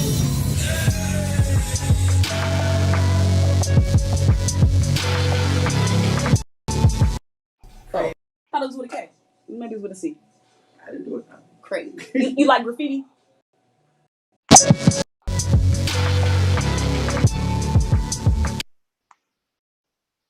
Your word. But I'm not a fan of like the New York psycho stuff. Okay. My residents don't like that. But they Okay. You got a lot of tagging? Like gang graffiti tag? Yeah. But Breonna Taylor. Rulings like this one set us back and come as yet another challenge to the hard work and progress we have already made. It means we fight even harder against the systems of inequality and injustice designed to keep too many of us down. We will and we must continue to say her name. We will and we must continue to demand justice. And we will and we must do everything in our power to prevent any more names from being added to this roll, like George Floyd, or closer to home, Rekia Boyd, and Laquan McDonald, and too many others. I want you to know that I support you and will do everything in my power to protect you. Regarding the CBS 2 story last night about the raid on the social worker's home, why did your administration go to court to try and prevent the body camera video from being broadcast? And why is your administration asking a federal judge to punish Miss Young for sharing video of her own home being raided? And I watched that video.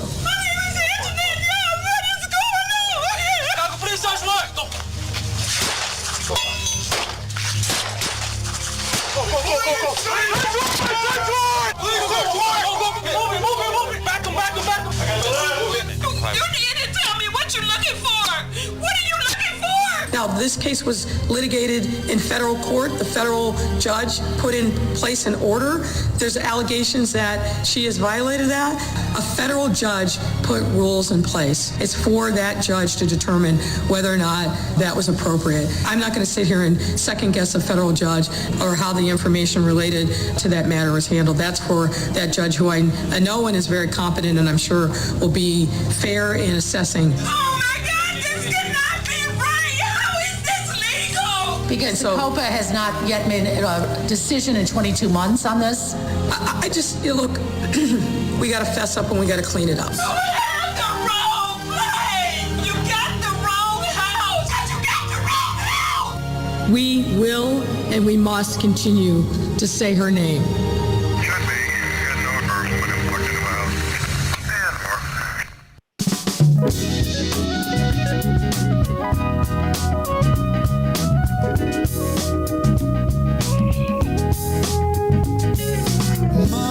Mother, there's too many of you crying.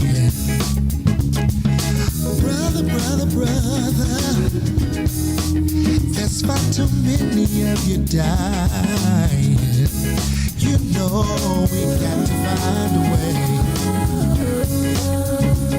to bring some love in a day. You are listening to the Maze Jackson Show. I'm your host, Maze Jackson. Got my co-host, Ruthie Moore.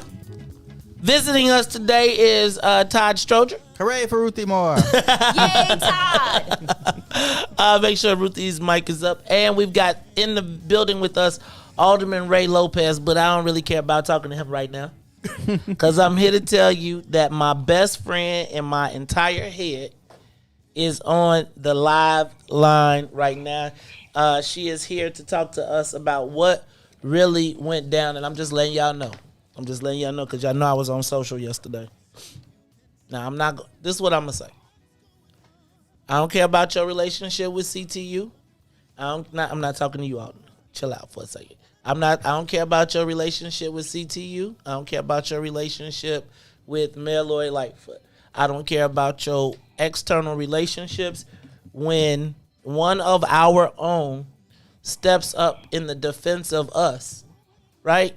Like, you throw all that other stuff out the window. And I'm going to just tell y'all, some of y'all was a little bit out of pocket in your references yesterday, and I'm letting you know that don't let the Chicago Sun-Times, don't let the Chicago Tribune, watch the whole video. Watch the whole thing. Don't let somebody take a meme and you decide you finna take a story, create the story off the meme. But before I do all that, and I just need to be clear, you come for her, especially in this case. I'm in it. You grin, you in. All right, now let me say this.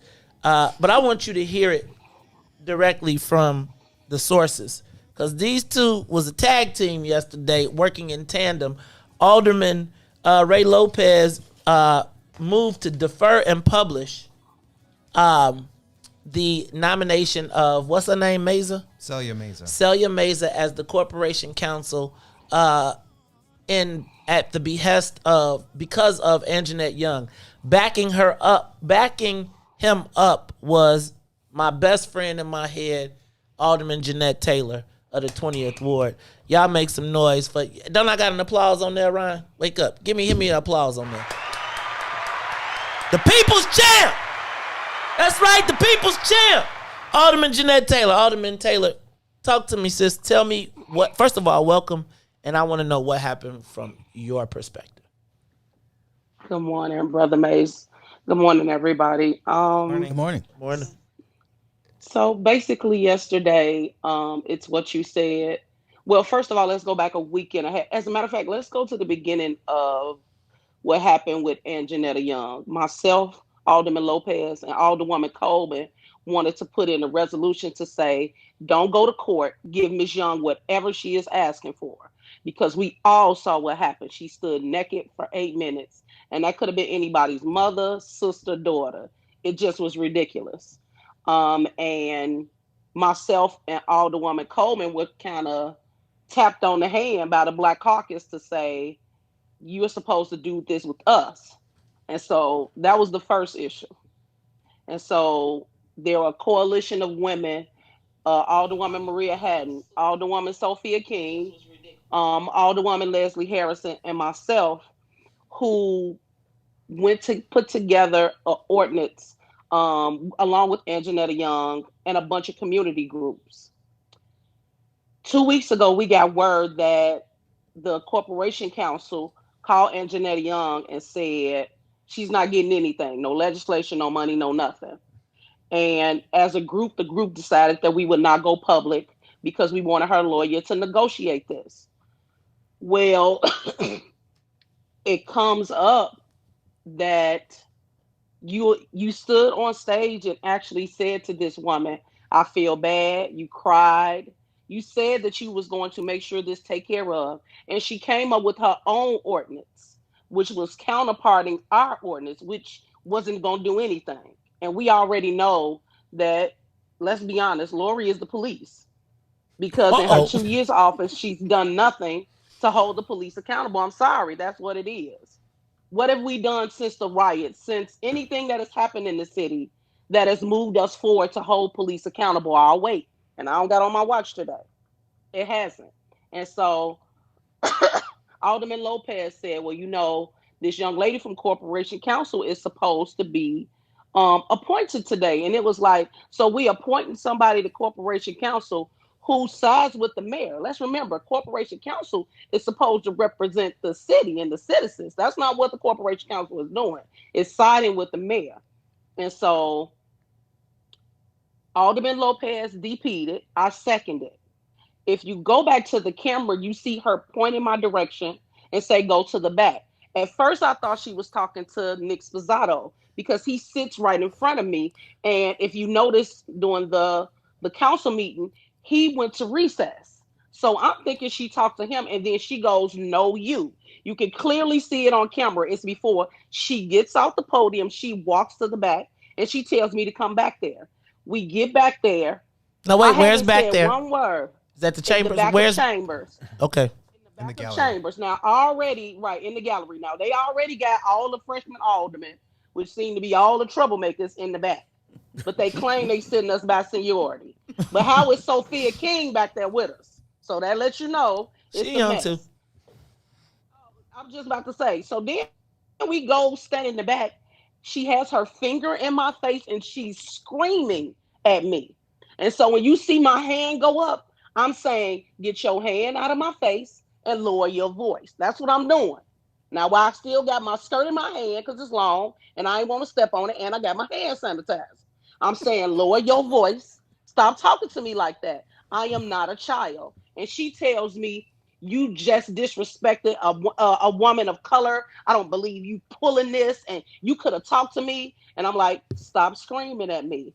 And she continues to scream at me. And I said, so you know what? You're the problem. I said, ever since COVID, you lost your mind. You don't want to work with nobody. You don't know how to talk to people. Every time we try to do something for Black people in this council, you block it. You block marijuana. You've been blocking DuSable Museum. You keep coming up with your same old ordinance when we trying to get community control over the police. You're the problem. But what you need to realize is you're going to work with us. And that's it. And I said to her, I'm a grown woman. I am not a child. You don't disrespect me like that. So to see on social media Black women that I respect and who don't even know me or know my work come at me like that hurt my feelings. Had my kids in their feelings.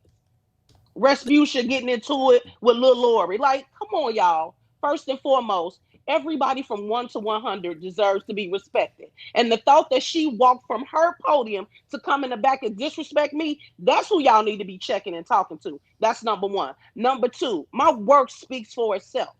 I'm willing to work with anybody on the council. And I say to her all the time, I respect you. I just don't agree with your policy. But that doesn't mean I got to downgrade you or disrespect you. And I don't care what nobody say. Somebody's ghetto. It was ghetto for her to come from behind that podium and get in my face and scream at me. What y'all thought I was going to do? I'm from Chicago. So if she'd have got the 25-year-old Jeanette, I'll be in jail. Y'all be standing outside. You do not do that to people. So I let would me back. never disrespect her like that. So let me back up. Let me stop because Alderman Lopez, you don't get to say this. Don't ask. Do you get a vote? Do you get any chance to say any of this? But I'm gonna tell you that I did not appreciate, and I'm gonna say this, Alderman, and please don't take offense.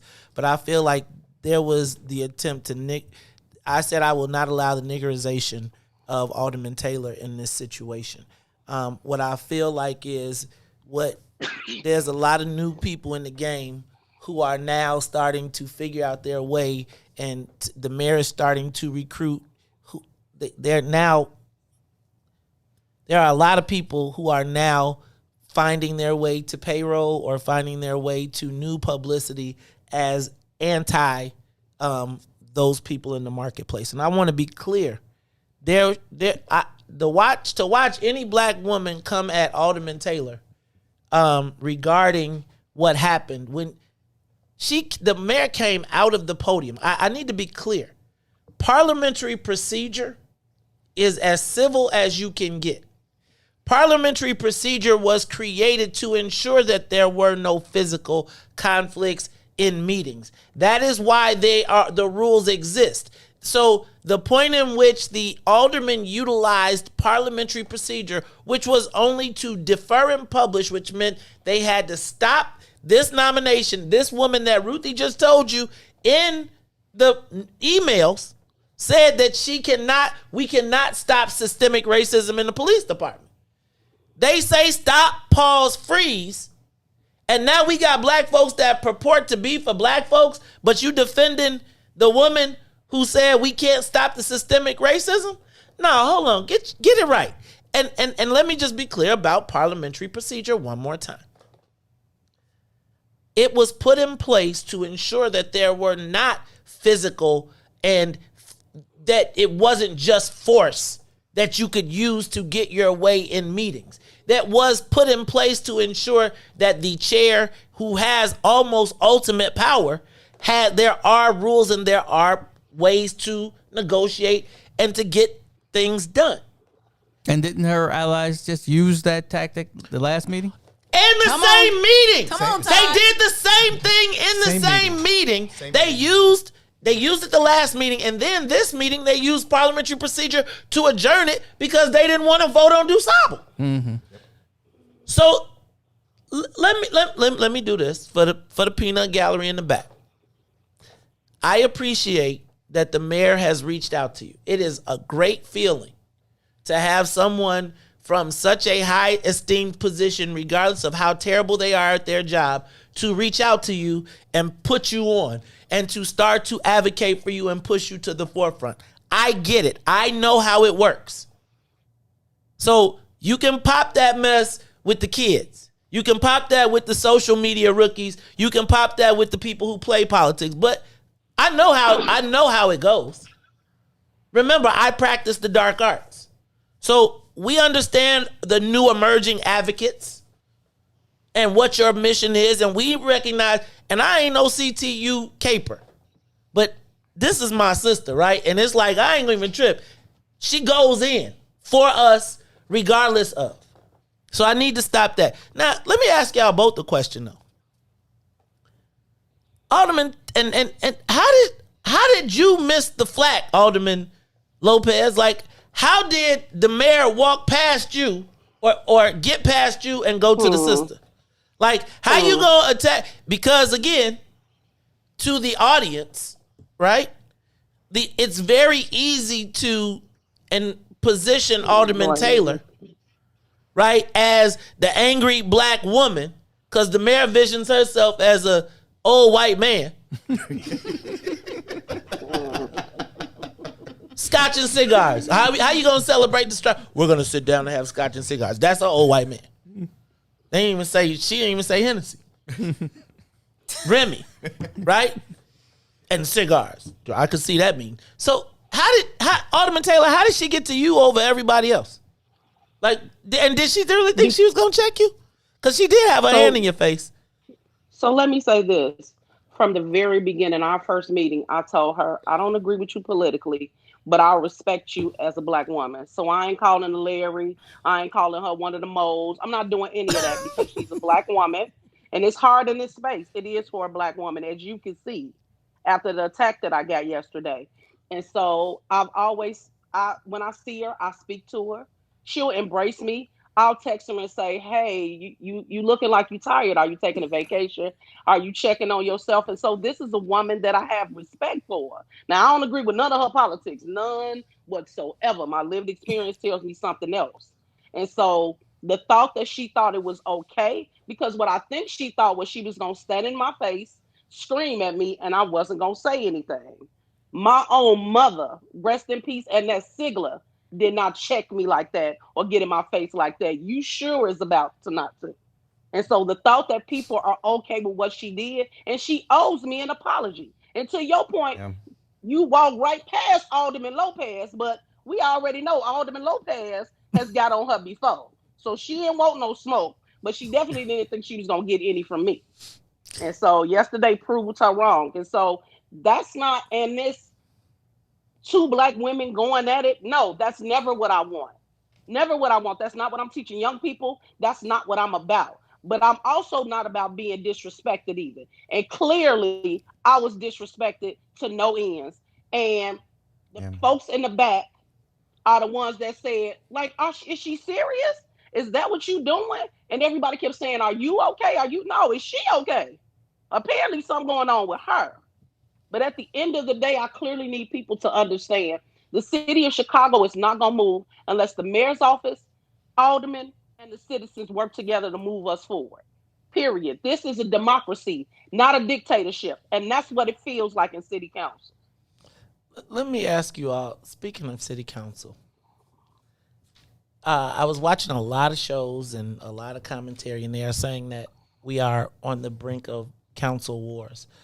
David Moore yesterday said that there were going to be fireworks. How do you see the city moving forward in this contentious manner? And will we be looking at a 24 vote forever throughout this council? And does the mayor have any clothes? Where is her power coming from still? You know, I think that the media likes to portray that we have council wars coming, but this is not the council wars of 30 years ago. Right. We're clear. This is about, the city council trying to get business done, and as Alderwoman Taylor said, doing it not under a dictatorship. We have rules. We have a manner in which we can operate and still disagree without coming to blows or fighting in each other's faces. And that's what we need to get back to. And there was a lot of conversation last night among aldermen about how do we get back to civility? How do we get back on track, at least from the legislative end? We can't control what the mayor's going to do, but we can control how we act. So there's a lot of conversation going on in that regard. And I think, to the alderwoman's point, no one ever Alderperson now, thank you. Get it right. I'm alderwoman. No, you okay, no, I'm just kidding. To the good alderwoman's point. You get to choose now. I see. Yeah, she chose alderwoman, so I'm respecting alderwoman. Okay. The mayor's got to remember one thing too. She said we have to act like our children are watching. I remember that phase immensely. My children cannot meet her because her mouth is so foul. She cursed more than a sailor. But even the pictures we saw yesterday of the mayor trying to bully another person, that's not what we're talking about. That's not what she should be talking about. She should be an example for our children like she claims she wants to be. What? Help me understand. I really do. Like, I don't. You know what I think of when I think of the mayor, I think of Rob Blagojevich when he says, "I've got this thing," and we're still on the church radio, and it's effing golden. And I feel like the mayor operates that way, like she is the ultimate ruler. I do feel like she is very Trump-esque in her operations, and the premise of her leaving the date. Do y'all understand? The preacher coming out the pulpit to come check you in the church service and put his hand in your face. And I don't know in any world where that is acceptable. Like, I just don't know, and I don't understand the rationale. And this whole concept of two black women going at it, that's not what happened. One black woman intellectually used parliamentary procedure. That is the kings, that you don't get no whiter than that. You don't get any whiter than parliamentary procedure. You just don't. The ghetto comments, when I saw, I don't even want to say the comments that really just offended the hell out of me. And it's like, we be the first, then they'll be the first ones to talk about we ain't got no cannabis. Guess who said you can't have no cannabis in Chicago? Who are you defending? Who are you? Who and what are you defending? Right? Like, so this is what I'm gonna encourage y'all not to do. I'm gonna encourage y'all not to make me do the Mays Jackson Chronicles where I tell you how everybody gets paid and why everybody takes the positions that they take. Because I can do that. I can break it all down. And when you are now funded, y'all know I did this game. And so I'm going to avoid calling you out today. But I'm going to tell you that if I see any more stupid posts like that, we gonna put you on the Summer Jam screen, right? And we gonna Summer Jam you, cause it was, and the black women of it, black women. Yeah, this is what I say. You know how I used to tell y'all when we be in a fight and somebody always want to hold me back. Don't hold us back. Go get your girl. Who is talking to the mayor? Like, who is talking to the mayor and saying, this is okay? Who are her validators? Who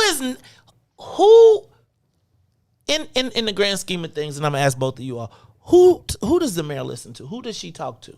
Who are her advisors, or who does she listen to? Apparently nobody, because that's why she keep changing staff.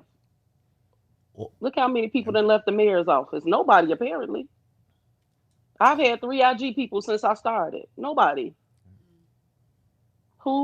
Nobody that I know of. And we can't operate that way.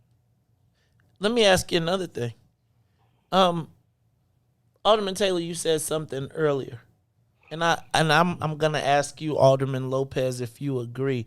You said anything we try to do for black people, the mayor blocks it. She has staked her whole claim, her whole mayoralship. I mean, she just literally declared racism a public health crisis, even as she ignores Angenette screams. Help me understand it. Make it all make sense to me. Easy. Everything she says is a lie. Damn. Nothing she says. Damn. Wait. Nothing. Wait, hold on. Nothing she says when it comes to racism or dealing with the issues in black and brown community, or very specifically the black community, is meant for the black community. It's meant to appease her white north side enablers who want to feel good as though they're doing something woke in this movement. Because if she truly cared about what was going on in the black community, she'd be addressing violence, she'd be addressing the infrastructure issues, and she'd be doing things immediately, as we know a mayor can do when they put their minds to it. There isn't a thing that's being done right now that hasn't originated from Rahm Emanuel. Show me something that she has done as mayor to help the black community. We got a reparations committee that's met once. Wait, we was hailing that though. Okay, but we also got a reparations committee that has a co-chair that is not reparations eligible. Eligible. That's it. Good job. Thank you, Ruthie. What should black people be expecting over the next year? Because I think next year is campaign time, and I gotta ask: are we planning for the future? Let me back up. I'm gonna say that because that's probably a good one. Where are you all with the remaps? Because I got a sneaking suspicion that between you, Stephanie Coleman, and Alderman Taylor, some kind of way that's gonna be one ward. Right? They're going to turn that into one ward, and they're going to try and fix it all. Where are we right now in the city of Chicago with the remap? Because oftentimes I hear part of the reason that nobody is talking back to the mayor is because of their fear of her on the map. Aldermen control the map, so they should not have any fear when it comes to talking back. Well, hold it. Aldermen control. When have aldermen? Show me an example of when the aldermen have controlled really any, even the all. I mean, they have mapping purposes. It's always been them. Okay. I mean, but I think that when it comes, we ain't got Dick Mel no more. Well, or you don't have Ed Burke in that room either. Don't. You can have Wagaspack, Michelle Harris, and Sue Garza. Oh, sheesh. Who's gonna hold us down? Who's holding the black people down? All right, let me ask you a question. Here we go. Who is holding the black people down in the city council? I'll start with you, Alderman Taylor. Who are the aldermen that are holding the black people down in city council? And how will we know? How do we know? Look at their votes. Look what they vote against. Look what they vote for. Go back to marijuana. Go back to the votes on marijuana. That clearly tells you. People give elaborate speeches about being black and black power, but they voted against their own interests. What I will give Jason Irvin credit for was he tried to stop the vote. And Lori again did what she wanted to do. Go back. What is it about us that you see standing up, advocating for our own people are far few? You got your Anthony Beale. You got Sophia King. Look at their votes. Stephanie Colvin. Look at David Moore. You got some black people who act. Look at Leslie Harrison. Despite what people think, look at her votes. Alderman Lopez, you really not supposed to get. Uh-oh. I'm just gonna votes lately. Look at who? Emma Miss votes. Okay. I'm votes. Them votes been different. We gonna have to we gonna have to come up with a report card. You need a scorecard of voting. Yep. Yeah, but who's scorecard? But who will listen to it, right? Like, because here's my thing.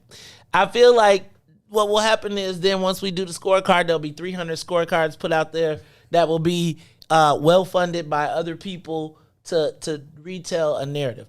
Alderman, who have you seen as an? So you in a weird spot, dude. Like, you're in a weird spot because, like, how you, let me do this. I gotta say goodbye to our WBGX listeners. Hey, y'all missing out. Y'all probably should come on over to Facebook or come on over to YouTube because we're gonna continue this conversation. This is the Maze Jackson Show. Alderman, help me understand, like, where do you fit in the city council? Because I initially thought of you as a disciple of Ed Burke, and then I see you got Ray Lopez as your last name, so I assume you in the Latino caucus, but they kicked you out. I quit. They said they kicked you out. Well, a resignation does not mean you get to kick me out. Why you desert your people, man? Are you disloyal, man? I talked to Luis Gutierrez. They got a thing about you, dog. I know. What's going on? From Puerto Rico just to get me. Because he came back to run for mayor too. But help me understand, Alderman Lopez. Benefit. Where do you fit in this whole political game? If I don't fit in either caucus, that's fine because I have both constituencies in my ward, and I'm not going to play one against the other. I'm not going to play black versus brown like so many individuals like doing. I represent both, and I know we can all exist under one house as we do in my ward, and that's how I choose to operate. Which is why some days I'll be with Latinos on certain issues, some days I'll be with Black Caucus on certain issues. You have to, in my opinion, you have to be fluid when you represent all people. Huh? I heard that, Alderman Taylor. What we gonna do? Yeah. How we change this? How do we get to a place where black people become a priority for black people? Because I'm nervous about this. I'm gonna tell y'all, I'm nervous about this DuSable vote. And can I back up? Because this is not, to me, the hill to die on. This would not be a hill that I felt like we should die on. But I do feel like they done already ran from $0 to $40 million plus a statue which means to me there's a lot more money in this thing than we know. And I feel like we can negotiate a better deal. But help me understand what's going on with this DuSable. Do we think it passes? And if it doesn't, what does it say? If we was naming this Trump lane, it would have been done months ago. This is about the first black man that discovered Chicago. And you know what type of city we live in. We are not the majority anymore. And so that's what this is about. Nothing more, nothing less. Calling it DuSable Lakeshore Drive, that's not what the community asked for. That's not what the Black Heroes Coalition asked for. That's not what we've been talking about for almost 2 years. And so this is a disrespect to people who believe in government. This is a disrespect. I used to say all the time, if the city council would just listen to the community organizations, they write the ordinance, they did the homework, it's their lived experience, they got the study. We can have legislation that helps folks and doesn't hurt another set of people. And so for me, you're on point with those report cards, because as Black people, we forget. We too busy trying to just be Black, so we forget. We need a reminder of how people vote. We need a reminder who didn't stand up for us. We need a reminder who was stabbing us in the back while smiling in her face. So you all are on point like that. And we got to start doing a better job at teaching folks about government.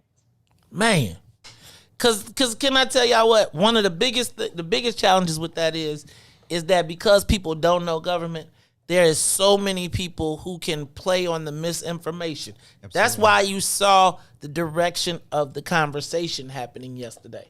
And to Ruthie's point, we be down so bad that what you say, how you say it? That, like she said, we just trying to be Black. Right. I feel like we down. So y'all got to be cognizant of what's happening right now. I am very concerned about the fact that to me, this mayor has been the perfect foil to completely disenfranchise us in this city. She is able to put on the mask, walk into all of the rooms, play the role of the Black person while all the time digging us out from inside. Hollowing out our infrastructure, hollowing out the remainder of what we have left with the guise of being declaring a public health crisis and racism, and again, raising the flag while at the same time shooting you in the back, right? Raising the flag for claiming Juneteenth at the same time trying to undermine all of the DuSable efforts.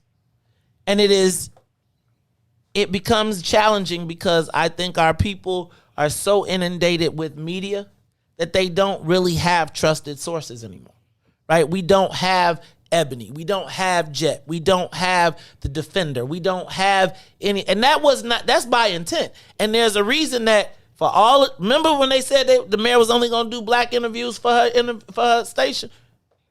The blackest station in the whole joint. The blackest.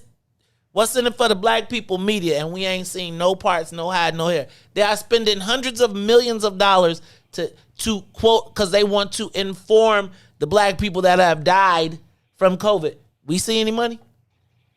Right? Nope. Most trusted source. So I just need for y'all, and it's like we get impressed with like the memes. Right? Y'all got a meme. Somebody took a meme and y'all threw the sister on the board, didn't even watch the whole video. Because we're short-minded and short-sighted when it comes to politics, and they know that. And let me just be clear that all this started because they said, hold up, what about Angenette Young? Remember when y'all was all like, oh my God, remember when y'all was all outraged about Angenette Young? Mm-hmm. What'd I tell you? I said, niggas gonna forget. I said, they gonna forget. Y'all sat right here in my face and said, no, we not. No, we not.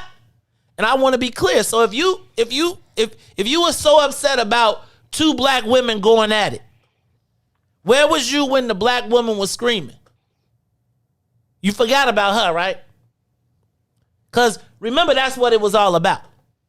The defer and publish was because they wanted a settlement for Angenette Young. How much was her pain worth? I was watching Chicago Tonight. They was like, and they're fighting over a couple $100,000. That woman should have $10 million. And if they approve $10 million, I don't think there's nobody Black that's complaining. Cut the check.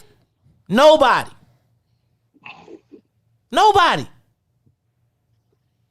And anybody that is saying that they got a problem, we should be looking at them cross-eyed. i.e. your mayor. Hey, I want to thank Alderman Jeanette Taylor, who remains my best friend in my head. And I'm going to tell you, I'm going to make her my best friend in real life, for real talk. Because, y'all, we're going to have to, the forces of doom are going to be trying to work against us. So we're going to have to figure out these alliances and really try to make sure that we are clear about the people that are for us, making sure that we are ready to defend them. And I'm going to tell you, Ray Lopez is probably has every characteristic that I talk the most smack about, right? I mean, he's gay. He is, LGBTQ+. He is also Latino. He also took a black ward and turned it into a Latino ward. And yet and still, I find myself saying, we got to keep building. Yet and still, I feel like this is the example of when people can get together for the best interests of Chicago. We don't have the same philosophy. And I'm going to tell you that some of Alderman Taylor's friends in philosophy ain't necessarily mad. Because y'all know I ain't the socialist. You know I'm a capitalist pig. But at the same time, we all want the best for Chicago, and we all have a great collection of ideas. And I'm going to tell you just like this. I talk a lot of smack about the mayor, but if the mayor is going to make it better for black people in Chicago, I'm with it. I'm with it, right? And that's what we got to recognize, right? I don't care that she's a white man trapped in a black woman's body. Well, depending on the body. Well, let me stop. That's a whole nother story. But I'm saying that, guys, right here on What's in It for the Black People Media, and I'm going to tell you, I started out with Alderman Lopez in a fight. We was going to fight. And now I feel like he is one of the most trusted sources that we can rely on in our community to give us a straight dope. So I want to thank both of you all for coming here. I want to thank you all for taking time out to tell your story. Let me do this, though. Before you go, is there anything that you all specifically want to share with our audience? And I also want to let you know you have an open door. You don't have to wait for me to call. When that happened, you should have hit me. I would have came live and we would have did our story and we would have had this thing already bottled up. But this is also, you all both have a welcome spot here. Anytime you got some news you want to break, you can. I'm going to start with you, Alderman Lopez, if there's anything you want to tell people. And then I'm going to go to my best friend in my head for the close. I think that I'll just close on this. Just trust what people do, not what they say.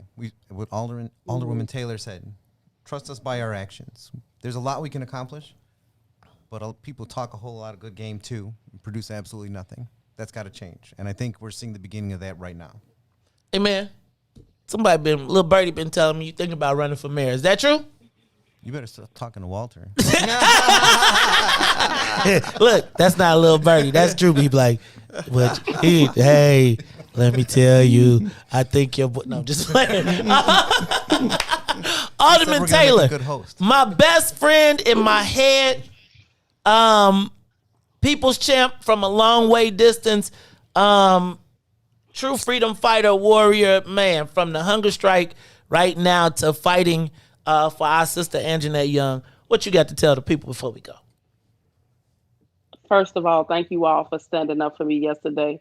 It was really hard to watch black women throw me up under the bus, and didn't know what happened. And some of those women could have picked up the phone and called me.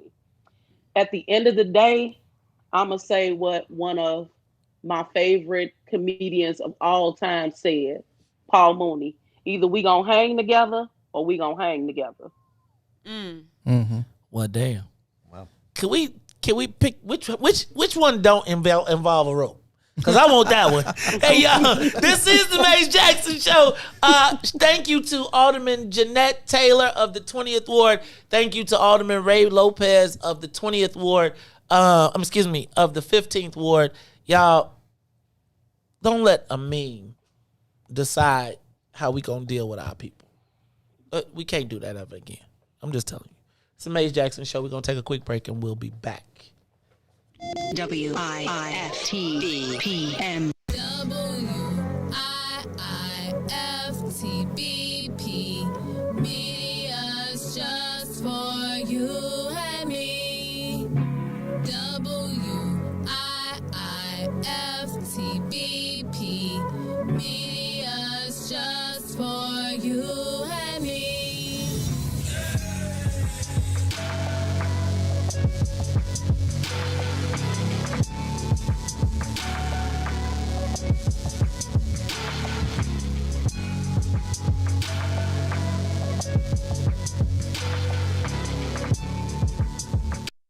screen? Crash system? Are you in need of spyware or virus removal from your computer? Well, contact RPC Computer Repair in South Shore and let us help you with all your computer repair services and print needs. Need office or print production services, copies, scans, fax, or even notary service? Then stop by and support RPC Computer Repair and Print Shop located 1741 East 71st Street in the 71st Street corridor, newly revitalized South Shore areas, and let RPC be your one-stop shop where we believe RPC is your PC. RPC Computer Repair is also a UPS access point where you can drop off and pick up your important packages. So let RPC be of service to you. Call RPC Computer Monday through Saturday, 8 a.m. through 6 p.m. at 773-966-4457. That's 773-966-4457. Visit RPC at rpccomputeringinc.com for more information. Shop at Black-owned and operated Solo Beauty, where you are appreciated and respected. Located at 8158 South Cottage Grove, Solo Beauty can supply all of your black hair care needs. Solo Beauty is open from 11 a.m. to 8 p.m., Tuesday through Saturday.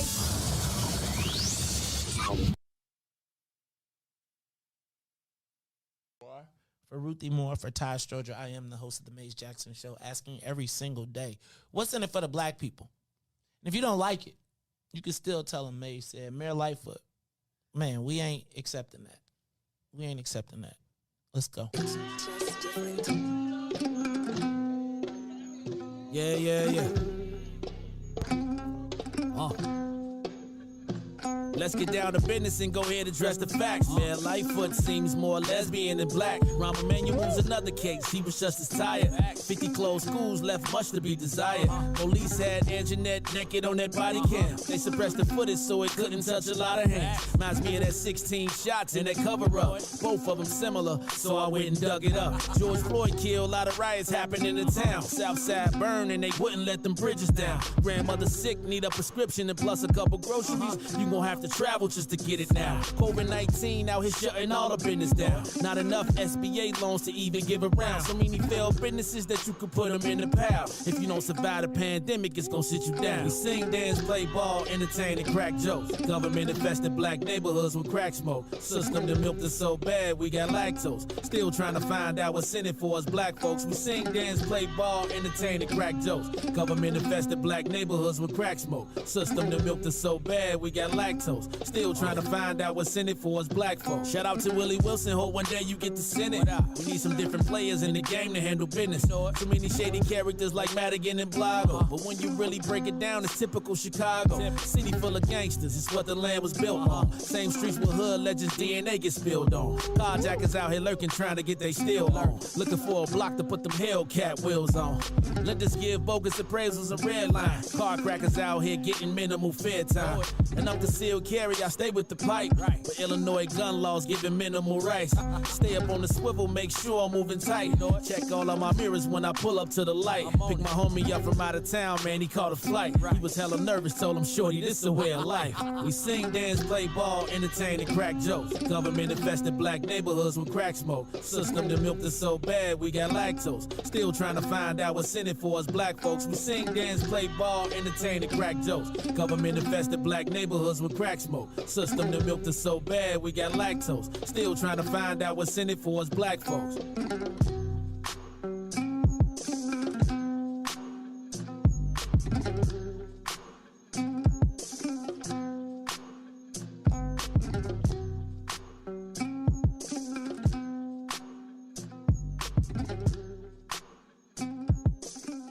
Wake up, Chicago!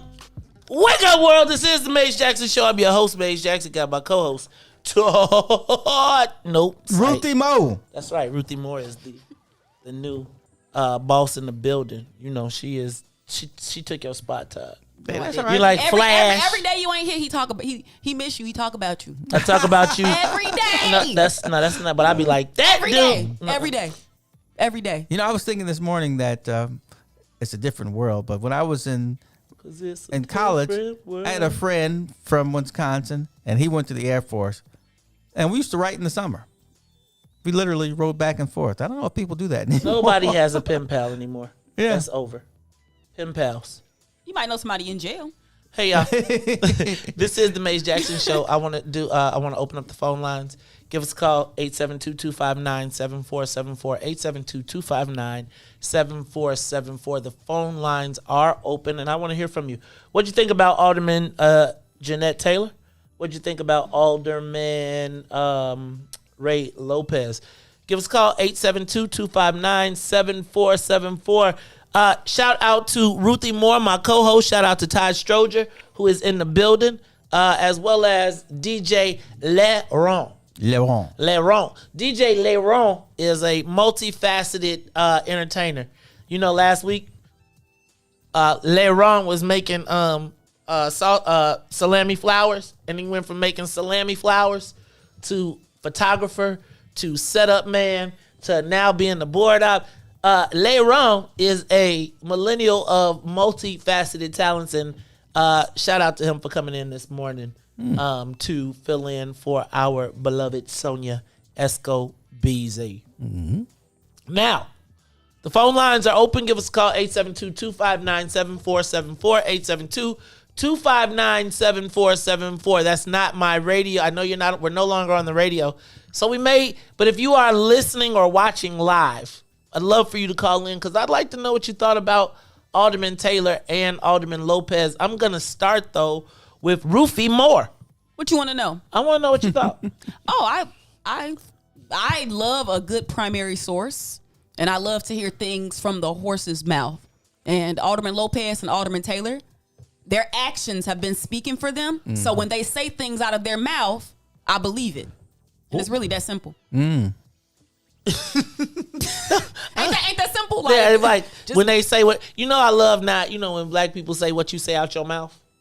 Like, where you going to say it out of? Maybe people be talking out their butt.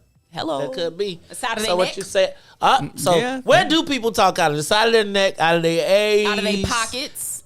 Talking out of your pocket. Yeah. Okay. Some people use their heart. Some people use their spirit. And some people always match up. So their actions and their words are righteous. Got it. And that's a rare quality in politics and elected officials these days. So when you have elected officials that you can literally believe the things that they're saying out of their mouths, we got to support them. Because they ain't coming at them for no reason. I'm just saying. Todd, talk to me. Alderman Taylor, Alderman Lopez. Talk to me. No, I guess I agree with Ruthie. Yes. In the sense that we know where they stand. There are 50 aldermen, and some of them, they don't really say, I'm kind of going this way. They're just kind of there, and there's not a lot of scrutiny, as I see it. Are they troublemakers though? What they would say, good trouble. There's good trouble and bad trouble, right? But no, I don't think they're troublemakers. I think they have a side they want to be on, in the sense that this is what I stand for. Yeah. And if you're not doing something that's for that, I'm going to speak up about it. And as, Alderwoman Taylor said, she's not out to just fight. She's actually trying to do something. This isn't just, I want to fight with Maze Jackson all the time. He's got an opinion. I got an opinion. Same as her and the mayor. But see, that's why the mayor tried to appeal to that, but it didn't go. Yeah, as but planned. does the mayor have any credit in the bank to be able to appeal to? She thought she did. No, not with not. I told you the mayor's finger be pointing. But see, like that. It's all about optics. That never worked well with me. But see, think about it. The mayor never wants to appear to be weak. All eyes are on you and one of this important city council meeting. So you got to go check the Negro. But that's the part of the optics. It's not just for the white people though.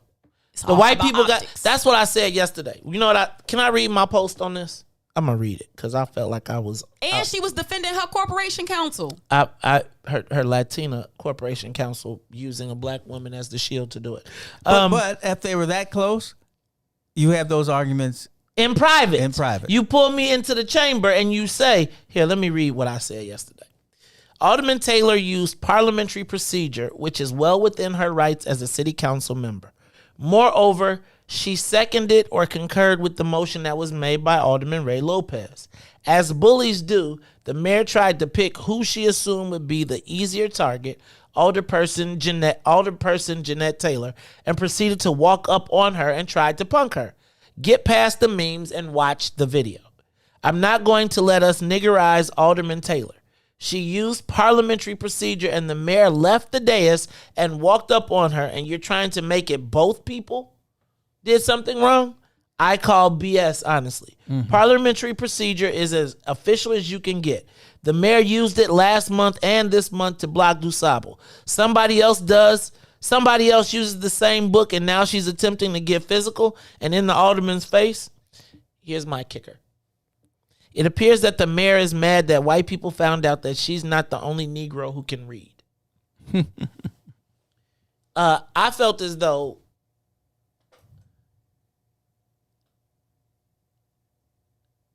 we know you're not checking no white people. We know you're not checking Ray Lopez. The last person that you can check, or at least to save face amongst white people in the place, is to go front this black woman off. Like, I just don't understand how she comes off the Todd. She came off the dais and it elevated into. Did you see the mayor told her to talk to the hand? Mm-hmm, gave it a little wave off. I gotta watch it. I hadn't seen it yet. That's my point. And I saw somebody say yesterday that Alderman Taylor, dressed as nice as she was, might as well came down in some house shoes and a bonnet, acting like really? Somebody said that? I said it was the most, I was so offended. Well, it just because tells you the how same they feel people about black folks. These were black women. Yeah, like I said. Everybody don't like No, it themselves. shows that what it shows is they don't know how to subtly do their thing. We're now at the point where the operatives are no longer experienced operatives who know how to move. You just now got social media bangers who just out throwing rocks. And the concept of the white gaze. How are black people supposed to act when white people are looking? Respectability politics. All this is at play with this. And so I agree with Alderman Taylor that my mama don't talk to me like this. Right. So F your civility, because right now I'm taking it. We Chicago right now. And it wasn't. And Alderman Taylor wasn't uncivil. Because again, in what world let me just ask you this. In what real life world does Lori Lightfoot walk up on Alderman Taylor? No bodyguards, you ain't got the title of the mayor. In what world does she walk up on Alderman Taylor and put that in a place where she stomps down and makes a march and walks up on the sister? Where does that happen besides city council without the mayor getting foo-fopped? I can tell you, if I'm in city council and the mayor walks up on me like that, it's going to get heated really quick. Mace comes over and says, Todd, come on, let's go over here. Or I say to myself, I'm just walking away from you. Screw you. That's the only. But what if I got you? But if I got you jammed up, right? Like she you ain't literally never get me jammed up like that. If Well, I'm leaving, I'm leaving. You ain't stopping me. But at that point, then you've assaulted me, because if I stand in again, who is the last person that has put their hand in your face? I'm leaving. I'm leaving. Look, Todd trying to play touch football. No two hands. But I'm saying, when's the last time somebody literally put their hand in your face? No, I've had that happen as an elected. I can't remember when, but Jesus. I remember the feeling, and I can't remember where I was, and it was like, I'm leaving, or you better get your hand, and somebody broke it up. It was one of those two. I think it was somebody broke it up. If a white man would have done that to Alderman Taylor, people would be outraged. I told you that makes the mayor the perfect foil, right? Because exactly, if anybody but the mayor does that, we talking. If a white woman did she's that, also a short, black gay woman, so it's gonna be like, look, she's beating up on the short black gay woman. But that's the point, and that's why she did like a bully and picked the weakest, the easiest target, right? Because what's she gonna do? Walk up on Alderman Ray Lopez, a white gay Latino, Right. right? And she ain't. Again, it's just to me, even if a white woman would have walked up on Alderman Taylor and did that, we would be outraged. Right. We would. And check this out.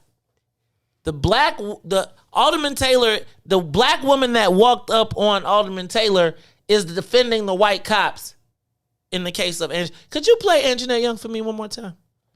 And we're going to take a quick break, and I'm going to let them listen to it for a little while, because I think some of y'all be confused. Y'all better not let them paychecks go to y'all heads. It's the Maze Jackson Show. We'll be back.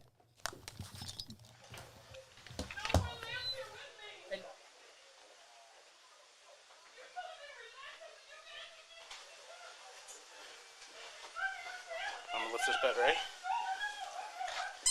Just make sure too low, right? Good.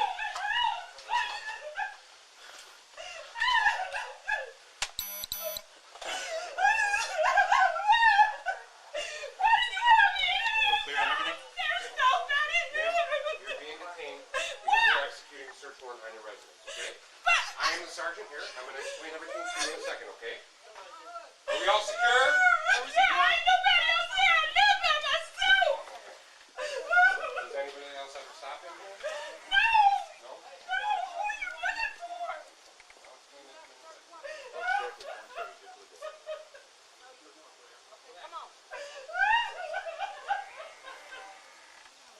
Are we good back there? She covered up now? She covered up.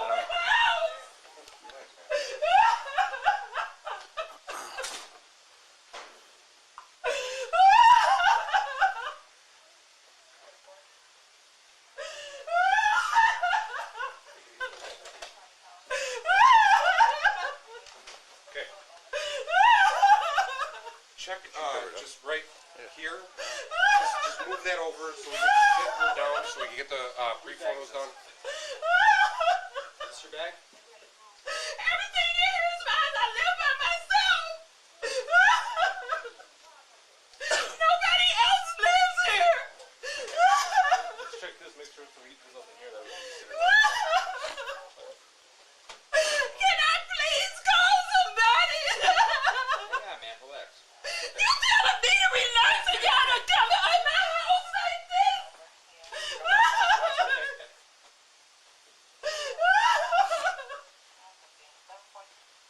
Please let me call somebody.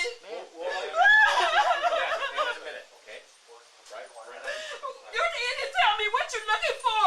What are you looking for? We're getting the paperwork for you, okay? Where's the paperwork? Sergeant's getting it. Sergeant's getting it. Hey, guys. Hey. Move this young lady over. We're going to take a picture. Wait a minute, what are you? Wait, oh my God, no, I have to call somebody. This is not right. I don't even know what you're doing. We'll explain to you what's going on right now. Well, please explain. You come in here, you kick my door in, you take pictures and stuff. Let's get out of the way, and then we'll explain to you what's going on, okay, hon? Let's go this way. I'll hold this for you, okay?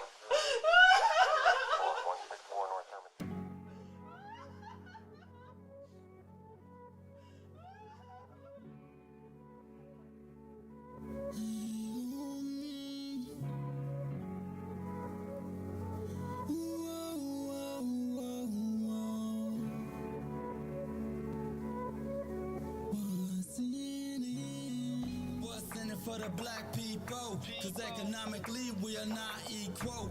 Waking up to last, can't doze no more. I told y'all this, that dangerous show. Don't go to church if you ain't trying to help us. Don't even try to be around and can't protect us.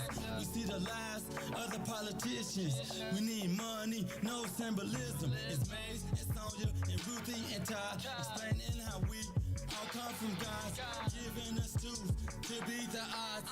If we're united, our movement gon' start. They ain't tryna help us, they ain't tryna do nothing. We gotta do something, we gotta stop running. It's time to confront the problem. Really, you expect your oppressor to solve us.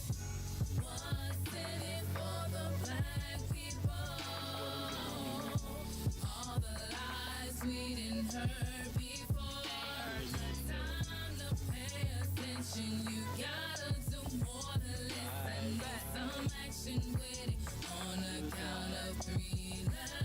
Wake up, Chicago. I'm so excited. I'm so fired up. This is your man. I'm coming. I'm gonna keep my voice disguised, but I'm coming to you from the 27th Ward. And I am the happiest man. This is the happiest day of my life. But you know, you on the Maze Jackson show. And I want to say what's up to all my people. Shout out to my man. Oh, shout out to my life, to Darlena. Shout out to everybody in the 27th Ward organization. And oh yeah, hey Mr. White. Mr. White. Hey Mr. White. Hey Mr. White. What's up, Mr. White? Hey y'all, this is the Mace Jackson show. I got comedians. In my inbox, man. I got comedians on my Alderman Burnett said y'all look cute together, Todd. What do you mean? He was trying to be a hater. He trying to be a hater. He think he funny. He think he funny. He think he funny. You know how it is. People get pitchforks. Yeah. I'm just playing. Can I get some dick? Hey, yeah. I'm just playing. Alderman, look, we gotta go to the pitch. Look, y'all gotta come to the pitch. No, I'm gonna stop. We need tickets. We need tickets. You know, Alderman Burnett is the plug. Badu. Come on, babe. Ooh, they got Erykah Badu. Badu. I can't wait to go check that out. All right, y'all. This is the Maze Jackson show. That's we got people listening everywhere though. You know they was listening at City Hall this morning, right?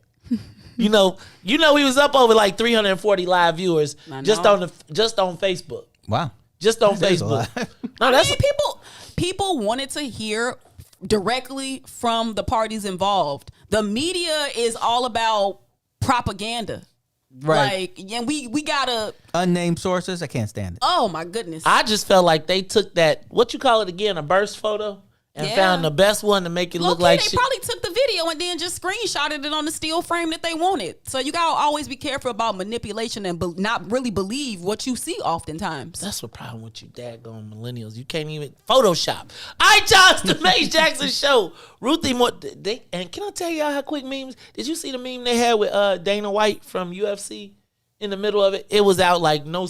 I think they dropped the pictures and 2.2 seconds later it was cracking. All right, we got callers on the live line. Give us a call, 872-259-7474, 872-259-7474. Let's go to the live line. Let's start with Mike. Mike, you're on the Maze Jackson show. Mike? No, this is James. James, what's up, man? Hey, man, this internet's be crazy. James Big Slim. Oh, James Big Slim. What's up, dog? I ain't seen you in so long, brother. You gonna have to ride by the block one of these days. What's going on? Can you hear me? Yes, we can. Okay. I want to say this, man.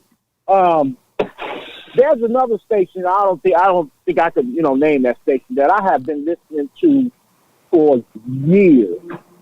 And I just want to say, you really have exposed that station. My thing about this lady, now I will call that station, they will find every excuse for her. I mean, it's obvious this lady is, she's like a madman right now. She's very controlling. She has this short man complex, and everybody on that station is going to say, well, why would you attack this black woman, this and that? If you, the mayor went after her, went after the alderman, and it's just I don't understand how they could justify this lady and how she's running this city. It's obvious she don't have no compassion for the black community. She is just the perfect politician. She's going to tell you what you want to hear. She's going to appease the black community, but you know where her loyalty lies with her actions. I mean, come on, man. Now I'm going to listen to the other stations after I listen to you, and it's going to be amazing how just because she's black and gay, we supposed to back off on criticizing her. If that was a white mayor doing the things that she's doing, oh my God. She is the perfect tool to dismantle us from Chicago. I understand why they removed you now, Maeve. is because back up. Stop, Big J. They didn't remove me. They tried to censor me, and hold on. No, hold on. No. Stay here. No, I want to be clear.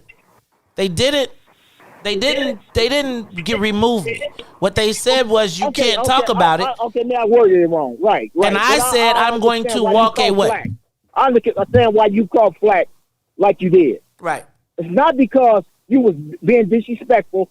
It was because of your truth, and you was shaking things up, man. And I don't think that's really what that station is about. It's more so about talking and listening. I don't think they really, because it seems like they're so tied in to the politics of the city and to the people that it benefits. And I think they're one of them beneficiaries of the other politics. That COVID money good, boy. That COVID money paid for a lot of... Let me stop. But I appreciate you, James. And I appreciate you always sticking with me and supporting me, brother.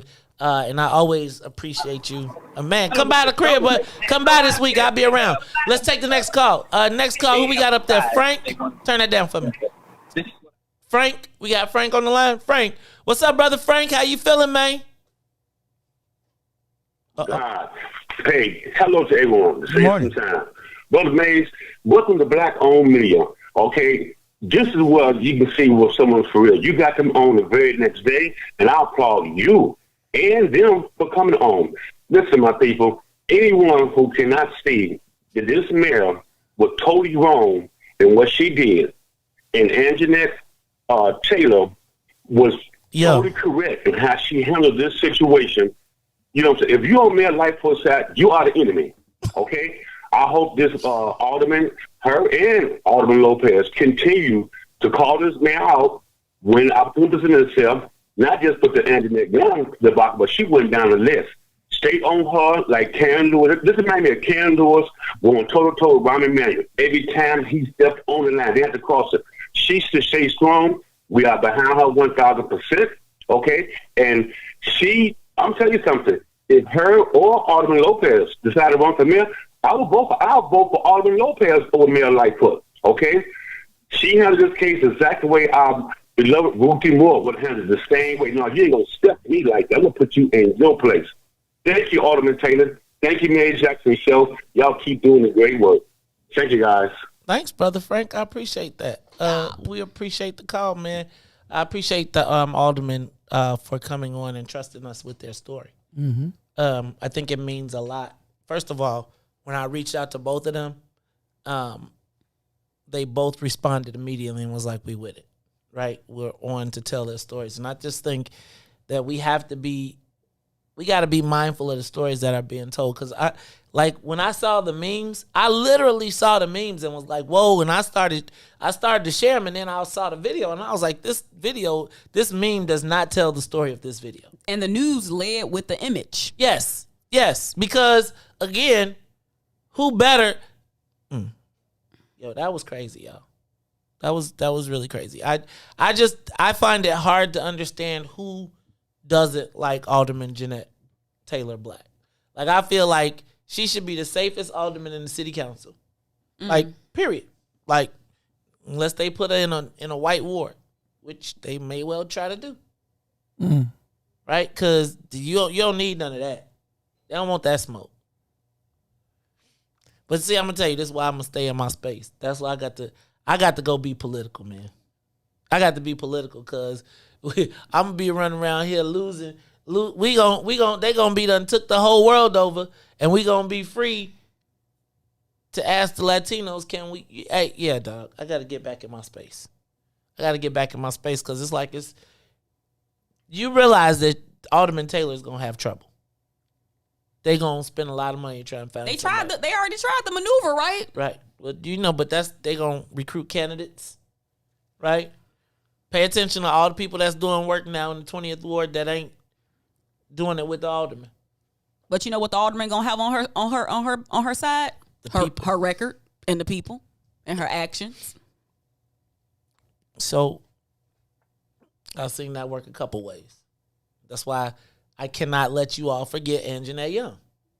Like, y'all gotta recognize that all of this started because they said to cease and desist fighting Angenette Young and settle with her immediately. Let me read it to you again because I think y'all was trying to get bonnets and hairnets and weaves and black women fighting.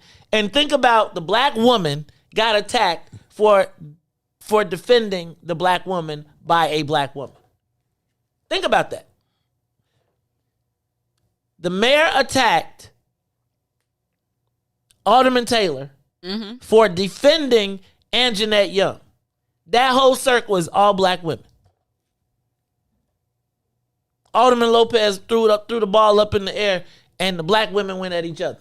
Well, you know how most of the time, sometimes elected officials act like their hands be tied, like, oh, but I think this was a perfect maneuver when we think of what does it look like to actually stand up for black women with your position of power. And I think that Alderman Lopez and Alderman Taylor, they did exactly what they were supposed to do. They did exactly what the people elected them to do, to not go for the okie doke. Where are the black? So let me read what Alderman Lopez and Alderman Taylor were standing up for. Be it ordained by the City Council of Chicago, the Corporation Council of the City of Chicago is hereby ordered to terminate any and all efforts against Miss Angenette Young and her legal team, and be it further ordered by the City Council of Chicago, the Corporation Council of is hereby directed to immediately negotiate, draft, and do all things necessary to settle any legal actions against Miss Young. I don't know why she ain't just take the $1 million and shut up. What's she tripping for? She was only standing up there for an hour. $1 million in an hour. That's good. Was she standing up naked for an hour?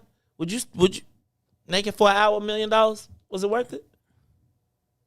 The mayor said she was gonna make her whole. So make her whole. She made her and cut the check. Not with that kind of anxiety. I mean, $1 million for an hour. Come on, man. Yeah, because some of that's lawyer fees, some of that's going to probably taxes. No, I mean, y'all tripping, man. Anxiety wasn't worth it. How much is you know how much our ancestors went? She is not our ancestors. What you talking about, Maze? I'm saying she ain't. She That's a good question. I'm saying she ain't go through what our ancestors went through. What's she all upset for? I mean, it's like $1 million. I think she ain't gonna did make for a little bit. I mean, $1 million. Why Angenette Young tripping? She should take that $1 million and just fade out. I tell you, it's not about money. It ain't about that little bit of money. She ain't gonna see that. She ought to be happy with that $1 million. Y'all tripping. That's what Lori say. That woman. So y'all, I'm playing the devil's advocate right now because I just need for all of the people who was running around yesterday. No, you're not. He crazy. No, but I need for all the people that was running around yesterday talking crazy to remember that this was about Angenette Young. Play the tape again, just a little bit. Just play it, cause I feel like Ruthie, remember when I told you they was gonna forget and you said no, they not. Cause ain't nobody forgot, Maze. Ruthie, but go ahead, play the tape. ain't nobody forgot, but go ahead. You play sure the ain't tape. nobody forgot? Y'all, I think people forgot. You think people forget? Alderman Taylor said the Corporation Council was supposed to be representing the city, not just the mayor. So I can see why Mayor Lightfoot defended her, cause she ain't got that many allies. So she like, well, let me keep this one. She clearly keeping right you next to me. Caper. You trying to keep the mayor? You already know how I'm rocking. I know. That's why I love you so much. Cut the check. Ruthie's cape is in a suitcase up in her closet at the side. She done folded up. We gonna retire this bad boy for another year and a half. Jeezy Pete's. I don't know if Alderman. I'm gonna go out on a limb and say that I'm in the fight with Alderman Taylor. So y'all try to take her down. I'm with you, Maze. There it is. They ain't even my ward, but I'm gonna be right there. I'm gonna be knocking on doors. And I even Googled socialism. Hello. I still ain't gonna be a socialist. Say if we can get in that camp. It might be something to it. I don't know. As long as we at the top of it. It might be something to it. As long as we at the top of it, we could be in the socialist camp if we top of it. I just love the fact that she was willing to stand up and not to, and you know, we cannot, and this is my new, we're not going to allow the niggerization of black people that fight. We can't. If you're going to be quiet, be quiet. But what we not going to have is you talking smack about the people that say what the people want to have said. I think that's outlandish. And she saw it. And don't think she ain't see it. Because she said, I saw it. Oh, yeah, she saw it. And my kids saw it. So don't get it twisted. She keeping a notebook. Man, I saw it. And I think based upon what I saw, she should be keeping a notebook. And then it's like, and Bob Israel sent me a text that said, Mace, can you explain to your listeners what the dark arts is? The dark arts is at a time in my life when I was a practitioner of politics. Now, I'm going to tell you this, and then somebody's going to get mad at me one day and be like, and he used to practice the dark arts. So just remember I told you this. I was going to say something about the Antichrist, but I'll let you go. But the dark arts is the underbelly of politics, the things that you do to create, destroy, and to win elections that are not necessarily things that they teach you in school. But they are the good tricks, the bad tricks, and the knowing of how to use, work, and manipulate people, places, and situations to the benefit of your candidate. Or basically, you try to make the other candidate look bad. I think it's the line between civics and politics. That's why I always say I hate politics, but I love civics. But you can't have one without the other. And even your nicest guys have assassins, right? Even the guy that's the sweetest guy in the world has somebody that is looking to find your worst moment and have it in a file. Mm-hmm. So I used to keep files, or create files, even. I want to move on really quickly. But so I just want y'all to know that. I want to move on really quickly because the Secretary of State's race was one of the things that I did not get a chance to talk about. But did you all see that Senator Mike Hastings dropped out of the race?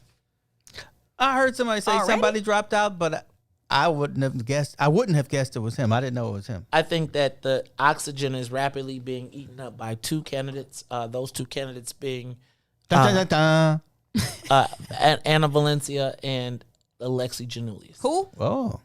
Neither of which, in Are my your estimation, well, not even, they don't have to be my favorites, but neither of which, in my estimation, have a tremendous amount of black credibility long term. Now, I think that they've both done a very good job of cultivating the relationships of elite black people who are in the mix. Yeah. But I do not think that, and so I saw a lot of high profile endorsements for both Valencia and for Alexi Janulius.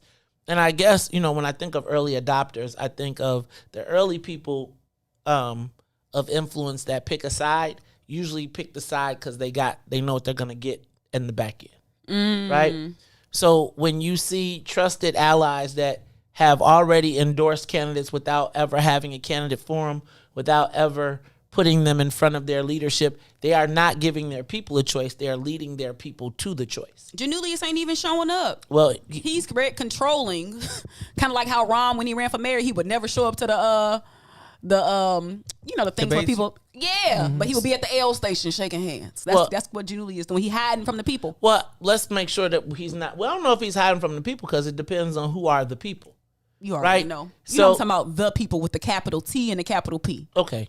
And so from my standpoint, who is organizing the events? So when I see these great people such as like esteemed pastors in our community already jumping on board for a Latina candidate without even talking to the black candidates, or I don't know what they've done, I'll be curious to know what they made their decision on. Right? So, my challenge right now is that there are a lot of early adopters and early endorsements in the Secretary of State's race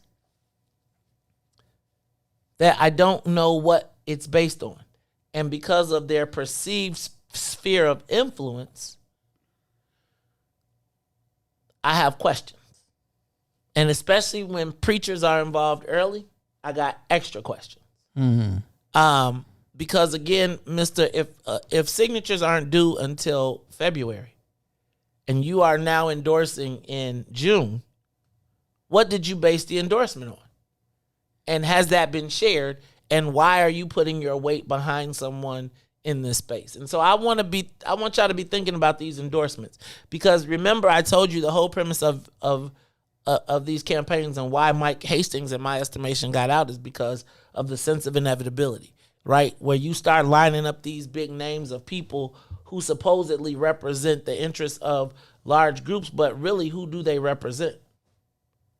Right? When you look at the black people that have endorsed either Alexi or Anna Valencia, what have they been able to acquire from them that demonstrates what they were able to give back to the community? So like if Alexi's been out of the game for 20 years or for 5 years or 8 years, and you're now endorsing him for treasurer before he's even made the rounds, well, what is that based on? 4 years ago, 8 years ago? How did we do during his last reign?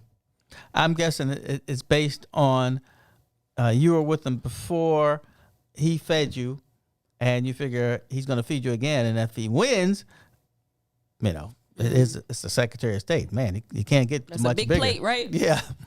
So, again, what the preacher's getting? Positions. Okay. Secretary of State has a ton of them. But brokering our space. I mean, I'm saying, should the preachers be broke? We got a murder crisis going on right now. Go save the souls. All I'm suggesting is right now is before we everybody has a lane. Right. The preachers are consuming the lane already, and I just think we gotta. I think we gotta teach these white candidates and these people that are invading our community that just because you got 50 pastors on your team, don't mean we rocking with you. And I don't care how nice. There's some pastors. I'll be honest with you. I'm starting to get frustrated with the pastors that we know, that have trusted voices or could have trusted voices in their lane. We got to call them out. And they start pimping them to politicians. We have to call them out. Our political infrastructure is not foundational to the black church anymore. And so we gotta decide how we wield our political power. Right, because I don't want it brokered. I don't want it brokered by the church. Mm-hmm. I do not want our political power brokered by the church. And it's like, that means we get emotional bullshit. Means we get emotional bullshit. We get what the pastor's pet project is, and maybe the church gets something. Maybe the church get a couple positions. But realistically, we take it. Again, if you ain't in the den of iniquity, you don't even know all the tricks that people could do. And I feel like pastors consuming the political space always makes us come up short too. Yeah, but that's the Chicago way. Right. Give it to but the preachers are the first people to be in line and jump to the front. And it's an easy answer because all they want you to do is save souls. They don't want you. They ain't thinking economics. It's historical. I would argue that they're thinking personal economics. Yeah, I'm with you, Todd. Right. But again, our birthright is being shortchanged by people who don't even understand the game. Mm-hmm. So they understand the game. They just playing it for themselves. No, there's a bigger. It's like when I say that I was downstate, Mays was downstate, but Mays was downstate doing different things that I was doing that I wouldn't know anything about. Remember when Todd was in a different room? Think about this, Ruthie. Remember, Todd, there's a private road under the city of Chicago. Mm-hmm. Todd was the second most powerful guy in Cook County. Mm-hmm. He didn't know that there was a road underneath the city of Chicago that he essentially had access to. And that essentially is what I feel like when the preachers be like, ooh, I get the office and I get the right, and they think they playing. Mm-hmm. And they think they do know the system. And they do think they playing it for themselves, but they really realistically could be playing it at a much larger level, but because they don't even know the game they playing, they say, we gonna let you play, because we don't want that Negro over there asking, because he gonna say, how come we don't got keys to the private road? Right. And by allowing the preachers and these people who don't do politics, and it ain't just preachers, it's pontificators, it's people who have never been in the process that make up the process in their mind and then project it to the world. And because they got a platform, then people be believing some BS. I mean, who are we conditioned to trust in the black community?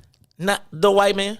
The white man, but also we got to think about just the historical nature that religion and spirituality has played within our lives. Like, until we disconnect our political futures from the black church, we gonna always be able to be huddled and shepherded, no pun intended, to the lambs, to the slaughter, because somebody brought you, they had you down to offer the grace at City Hall. But we do need a spiritual awakening, though. I just don't know if the current structure, and I hate to lump the black church into a thing, but it's a mindset. The church is now Pharisees, in my estimation. The church is the Pharisees. We got to look at the business of it. Once I learned start to look at the business of stuff, it changed my life. It actually made me more of a cynical person. I'm not going to lie. It does. It made me super cynical because I cannot look at anything anymore without seeing the business of it. Thank you. So when I see the soap dispenser leaking in the bathroom, Maze, I'll be thinking like, Mace would never have that happen in his establishment. Because I'm be like, each of those drips is 25 cents. Ruthie, and I hate it though, Mace. I hate it because it makes me go crazy.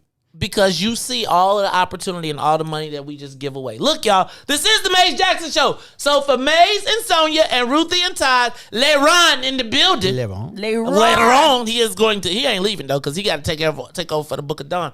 I am the host of the Maze Jackson Show, asking you every single day, what's in it for the black people? And if you don't like it, you can still tell them. Maze said, now I want y'all to stay tuned. Y'all check out my girl, Dawn Hendricks Millhouse, for the Book of Dawn. She's up next. We out of here. Peace. WIFTV-PM.